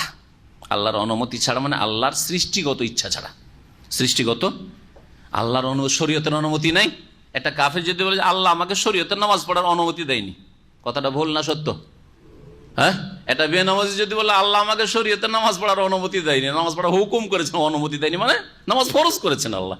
তো শরীয়তের হুকুম ঠিক আছে, কিন্তু সৃষ্টিগত আল্লাহ পাকের হুকমে ফয়সালাতে এই লোকটা তার যে শরীরে শক্তি রয়েছে নামাজ পড়ার সেটা কাজে লাগাচ্ছে, সুতরাং সে নামাজি। আর একজন শরীরে ক্ষমতা আছে নামাজ পড়া, নামাজ পড়ছে না, ক্ষমতা কাজে লাগাচ্ছে না, আল্লাহ তাকে তৌফিক দিচ্ছেন না যেহেতু সে কাজে লাগাচ্ছে না। তো এই দুটো আল্লাহ পাকের ইচ্ছার কথা মনে রাখবেন। আল্লাহ পাকের সৃষ্টিগত ইচ্ছাতে পৃথিবীতে ভালো মন্দ সব কিছুই থাক, বাধ্য আল্লাহ করেননি। তবে দুটোই গুণ দিয়ে আল্লাহ সৃষ্টি করেছেন মানব জাতিকে, জিন জাতিকে। দুটোই গুণ আছে, ভালো গুণ আছে আর মন্দ গুণ আছে। বারবার এই কথাগুলি আমি বলে আসছি যাতে করে এই সম্পর্কে কোনো কারো সংশয় না থাকে। আল্লাহর অনুমতি, কারণ যদি আপনি বলেন না না আল্লাহর বিনা হুকুমে কুফরি করছে, তার মানে আল্লাহ পারেন না নাকি? আল্লাহ অপারগ, আল্লাহ ফিরে দিতে পারবে না? আল্লাহকে অক্ষম বানিয়ে দেন, আল্লাহ অক্ষম না, আল্লাহ সক্ষম। ওয়াজআলু রিজসা আলাল লাযিনা লা ইয়াকিলুন, আর আল্লাহ পাক অপবিত্রতা চাপিয়ে দেন ওই সব লোকদের ওপর যারা হচ্ছে নির্বোধ। যারা নির্বোধ তাদের ওপর কুফরির, অপবিত্রতা, নাপাকি অথবা জাহান্নামের শাস্তির নাপাকি তাদের ওপর আল্লাহ পাক চাপিয়ে দেন। যারা নাপাকিটা তার কাদের ওপর চাপে? যারা নির্বোধ। তার নির্বোধ হইলো কেন? বোধ শক্তি নেই? আরে দুনিয়া বুঝতে গিয়ে বুদ্ধিজীবী হয়ে গেল, আর ইসলাম বুঝতে গিয়ে আমার সমান বুঝতে পারে না। হ্যাঁ, চাঁদে পৌঁছে যাওয়ার দাবি করলো, আর ইসলাম পৌঁছে যে ইসলাম বুঝতে গিয়ে সাধারণ একটা মুসলিমের সমান বুঝতে পারে না। তো লা ইয়াকিলুন, এরা নির্বোধ। তো নির্বোধদের উপর আল্লাহ পাক নাপাকি, কুফরির নাপাকি আর জাহান্নামের আযাবের নাপাকি, ধ্বংসের নাপাকি আল্লাহ পাক চাপিয়ে দিয়েছে। কুল, হে নবী বলো, উনজুরু মাযা ফিস সামাওয়াতি ওয়াল আরদ, তোমরা দেখো গভীরভাবে কি রয়েছে আকাশসমূহে আর জমিনে। ওমা তুগনিল আয়াতু ওয়ান নুযুরু আন কওমিন লা ইউমিনুন, আর নিদর্শনাবলী আর সতর্ককারীগণ কি বা কাজে আসবে ওই সম্প্রদায়ের যারা বিশ্বাসী নয়। যারা বিশ্বাস করবে না তাদের আকাশ দেখে লাভটা কি, আর পৃথিবী দেখে লাভটা কি, আর সাগর মহাসাগর আর পাহাড় পর্বত দেখে লাভটা কি? কিন্তু একটা বেদুইন যাযাবর কিছুই জানে না। আল্লাহ বলছে আফালা ইয়ানজুরুনা ইলাল ইবিলি কাইফা খুলিকাত, দেখো উটটাকে আল্লাহ কেমন করে পয়দা করেছেন। ওয়াইলাস সামাই কাইফা রুফিআত, দেখো আকাশ কেমন আল্লাহ পাক উন্নীত করেছেন। ওয়াইলাল জিবালি কাইফা নুসিবাত, পাহাড়গুলিকে দেখো কিভাবে আল্লাহ পাক রব্বুল আলামিন সেগুলোকে স্থাপিত করেছেন নসিবাত। ওয়াইলাল আরদে কাইফা সতিহা, জমিনটাকে দেখো কিভাবে আল্লাহ পাক বিছানোর মতো বানিয়ে দিয়েছে, বসবাসযোগ্য বানিয়ে দিয়েছে। এই দেখে হিদায়াত হচ্ছে। কিন্তু সায়েন্স বোঝার পরেও এতে যে আরো গভীর ভাবে অধ্যয়ন করলে যে কত কি আল্লাহ পাক সৃষ্টি করেছেন, এগুলি জানার পরে শরীরের গভীরে কত যে কি আছে, এগুলি একটা ডাক্তার জানার পরেও আল্লাহকে চিনতে পারলো না। আরে একটা মোটা খাই মোটা বুঝে সে, তার নাক মুখ আর কারোর সাথে কারো মিল নেই, আরে ফিঙ্গারপ্রিন্টে কারোর সাথে কারো মিল হচ্ছে না, এতেই সে আল্লাহকে চিনতে পারলো। একটা ছোট্ট কথা যে আল্লাহকে চিনতে পারলো। কিন্তু যারা দুনিয়ার সবকিছু বুঝে, ব্লাড বুঝে, আরো ভিতরে যে কত কি আছে বুঝে, অফি আনফুসিকুম আফালা তুবসিরুন, বড় বড় বৈজ্ঞানিক হওয়ার পরেও আল্লাহর তারা হদিস পেল না, হতভাগায়রা। এরা হচ্ছে নির্বোধ। আল্লাহ পাক বলছেন ফাহাল ইয়ান্তাযিরুনা ইল্লা মিসলা আইয়ামিল লাযিনা খালাউ মিন ক্বাবলিহিম, এরা কি অপেক্ষা করে সেই দিনের? এরা কি অপেক্ষা করে? ফাহাল ইয়ান্তাযির, এরা অপেক্ষা করে না, না এর অর্থ করেন শাব্দিক অর্থ, কারণ ইল্লা তারপরে এসছে। একমাত্র সেই দিন মিসলা আইয়ামিল লাযিনা খালাউ মিন ক্বাবলিহিম, ওদের দিনের মতো দিনের অপেক্ষা করে যারা অতিবাহিত হয়ে চলে গেছে তাদের পূর্বে, মানে যেসব লোকেরা এর আগে ধ্বংস হয়ে চলে গেছে তাদের পূর্বে। কুল, মানে ওদের উপরে যেমন আযাব এসছে, ধ্বংস হয়েছে, এরাও এই মক্কার লোকেরাও সেই আযাবের প্রতীক্ষায় রয়েছে। কুল, হে নবী বলো, ফান্তাজিরু, তাহলে অপেক্ষায় থাকো। ইন্নী মাকুম মিনাল মুনতাজিরিন, আমিও তোমাদের সাথে প্রতীক্ষায় অপেক্ষায় থাকলাম। সুম্মা নুনাজ্জি রাসূলানা, অতঃপর আমি আমার রাসূলগণকে নাজাত দিয়ে থাকি। ওয়াল্লাযিনা আমানু, আর যারা মুমিন ঈমানদার নবী রাসূলের অনুসারী তাদেরকেও আমি পরিত্রাণ দিয়ে থাকি। কাযালিকা হাক্কান আলাইনা নুনজিল মুমিনিন, এইভাবে আমার ওপর অবধারিত হয়েছে যে আমি মুমিনদেরকে, বিশ্বাসীদেরকে মুক্তি দিয়ে থাকি, নাজাত দিয়ে থাকি। কুল হে নবী বলো, ইয়া আইয়ুহান নাস, হে মানব সকল, ইন কুনতুম ফি শাক্কিম মিন দীনি, তোমরা যদি আমার নিয়ে আসা দিন সম্পর্কে সন্দিহান হও, ফালা শুনে রাখো, ফালা আবুদুল্লাযিনা তা'বুদুনা মিন দুন, তোমরা যদি সন্দেহ করো আর সারা মক্কার লোকেরা যদি কুফরি করো তাই বলে আমি তোমাদের সাথ দেব না, কখনো না। ফালা আবুদুল্লাযিনা তা'বুদুনা মিন দুনিল্লাহ, আল্লাহকে বাদ দিয়ে যেসবের তোমরা উপাসনা পূজা করো সেগুলি আমি ইবাদত করব না। ওয়ালাকিন আবুদুল্লাহ আল্লাযী ইয়াতাওয়াফাকুম, তবে আমি সেই আল্লাহর ইবাদত করব যিনি তোমাদেরকে মৃত্যু দান করে থাকেন, তোমাদের মৃত্যু ঘটিয়ে থাকেন। ওয়াউমিরতু আন আকুনা মিনাল মুমিনিন, আর আমি আদিষ্ট হয়েছি মুমিন হওয়ার জন্য। ওয়ান আকিম ওয়াজহাকা লিদ্দীন হানিফা, হে নবী তুমি তোমার মুখমণ্ডল চেহারাকে সুপ্রতিষ্ঠিত করো দিনের জন্য, হানিফান একগ্রতার সাথে, একনিষ্ঠতার সাথে।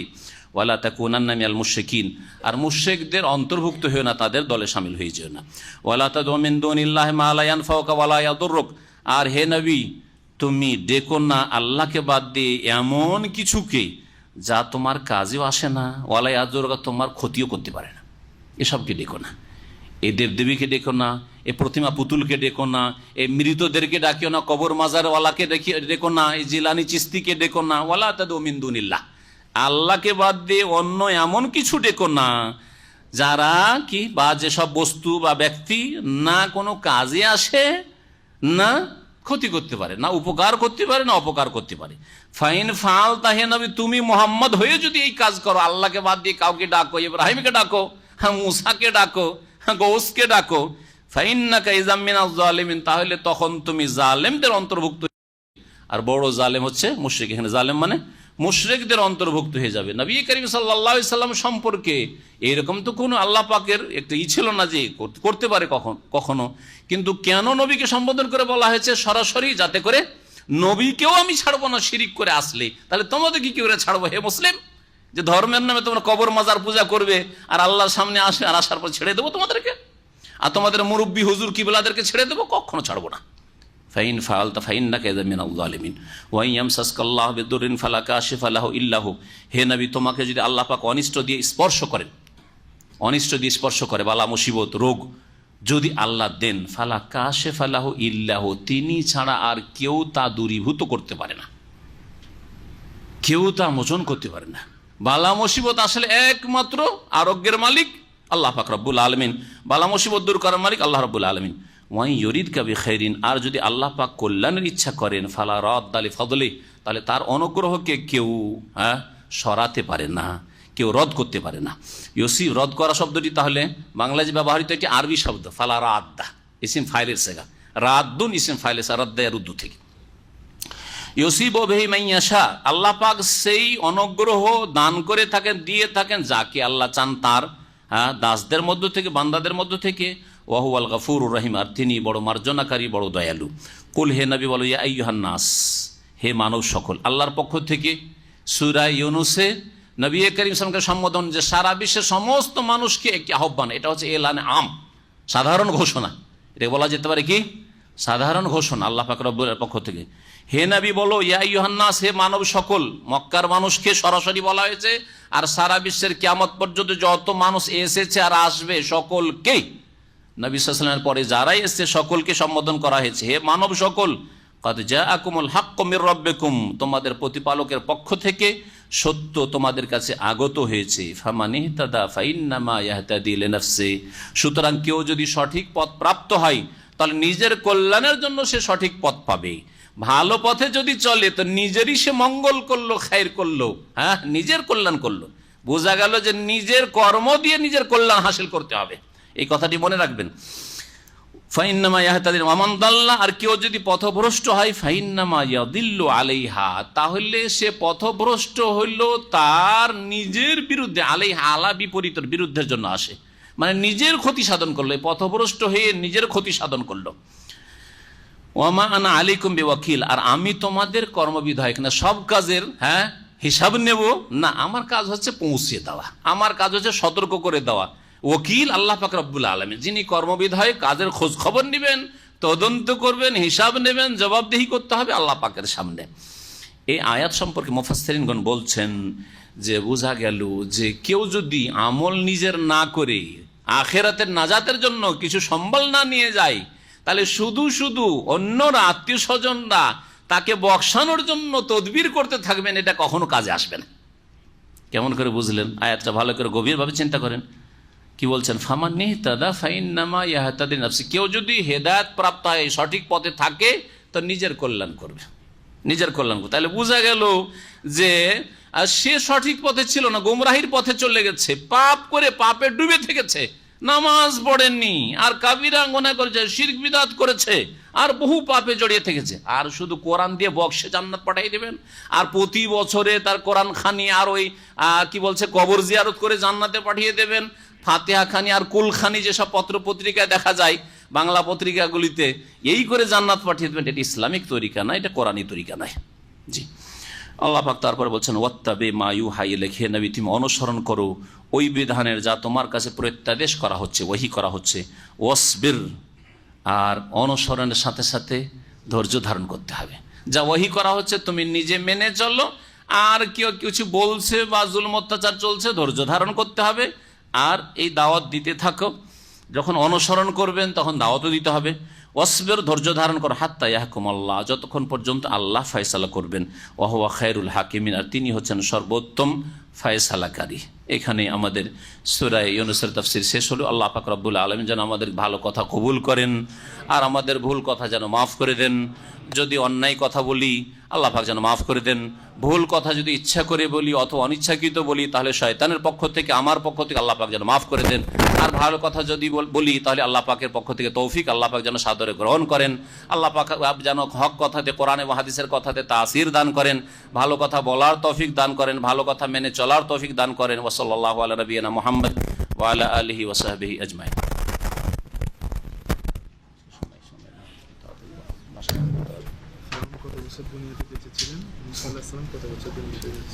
ফেরাউন কত বছর দুনিয়াতে বেঁচে ছিলেন? এতে কোনো ফায়দা আছে? হ্যাঁ, নতুন বাইরে করে হবে।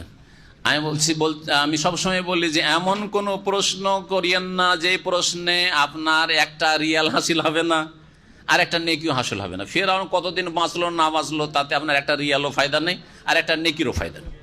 মূসা আলাইহিস সালাম কতদিন বেঁচেছেন, এতেও কোনো ফায়দা নেই। ফায়দা কিসে? মূসা আলাইহিস সালাম যে দাওয়াতটা করেছেন, যে কথাগুলি বলেছেন, সেগুলি জানবেন এবং মানবেন, আর সেগুলি মানুষের কাছে পৌঁছাবেন, এটাতে ফায়দা রয়েছে।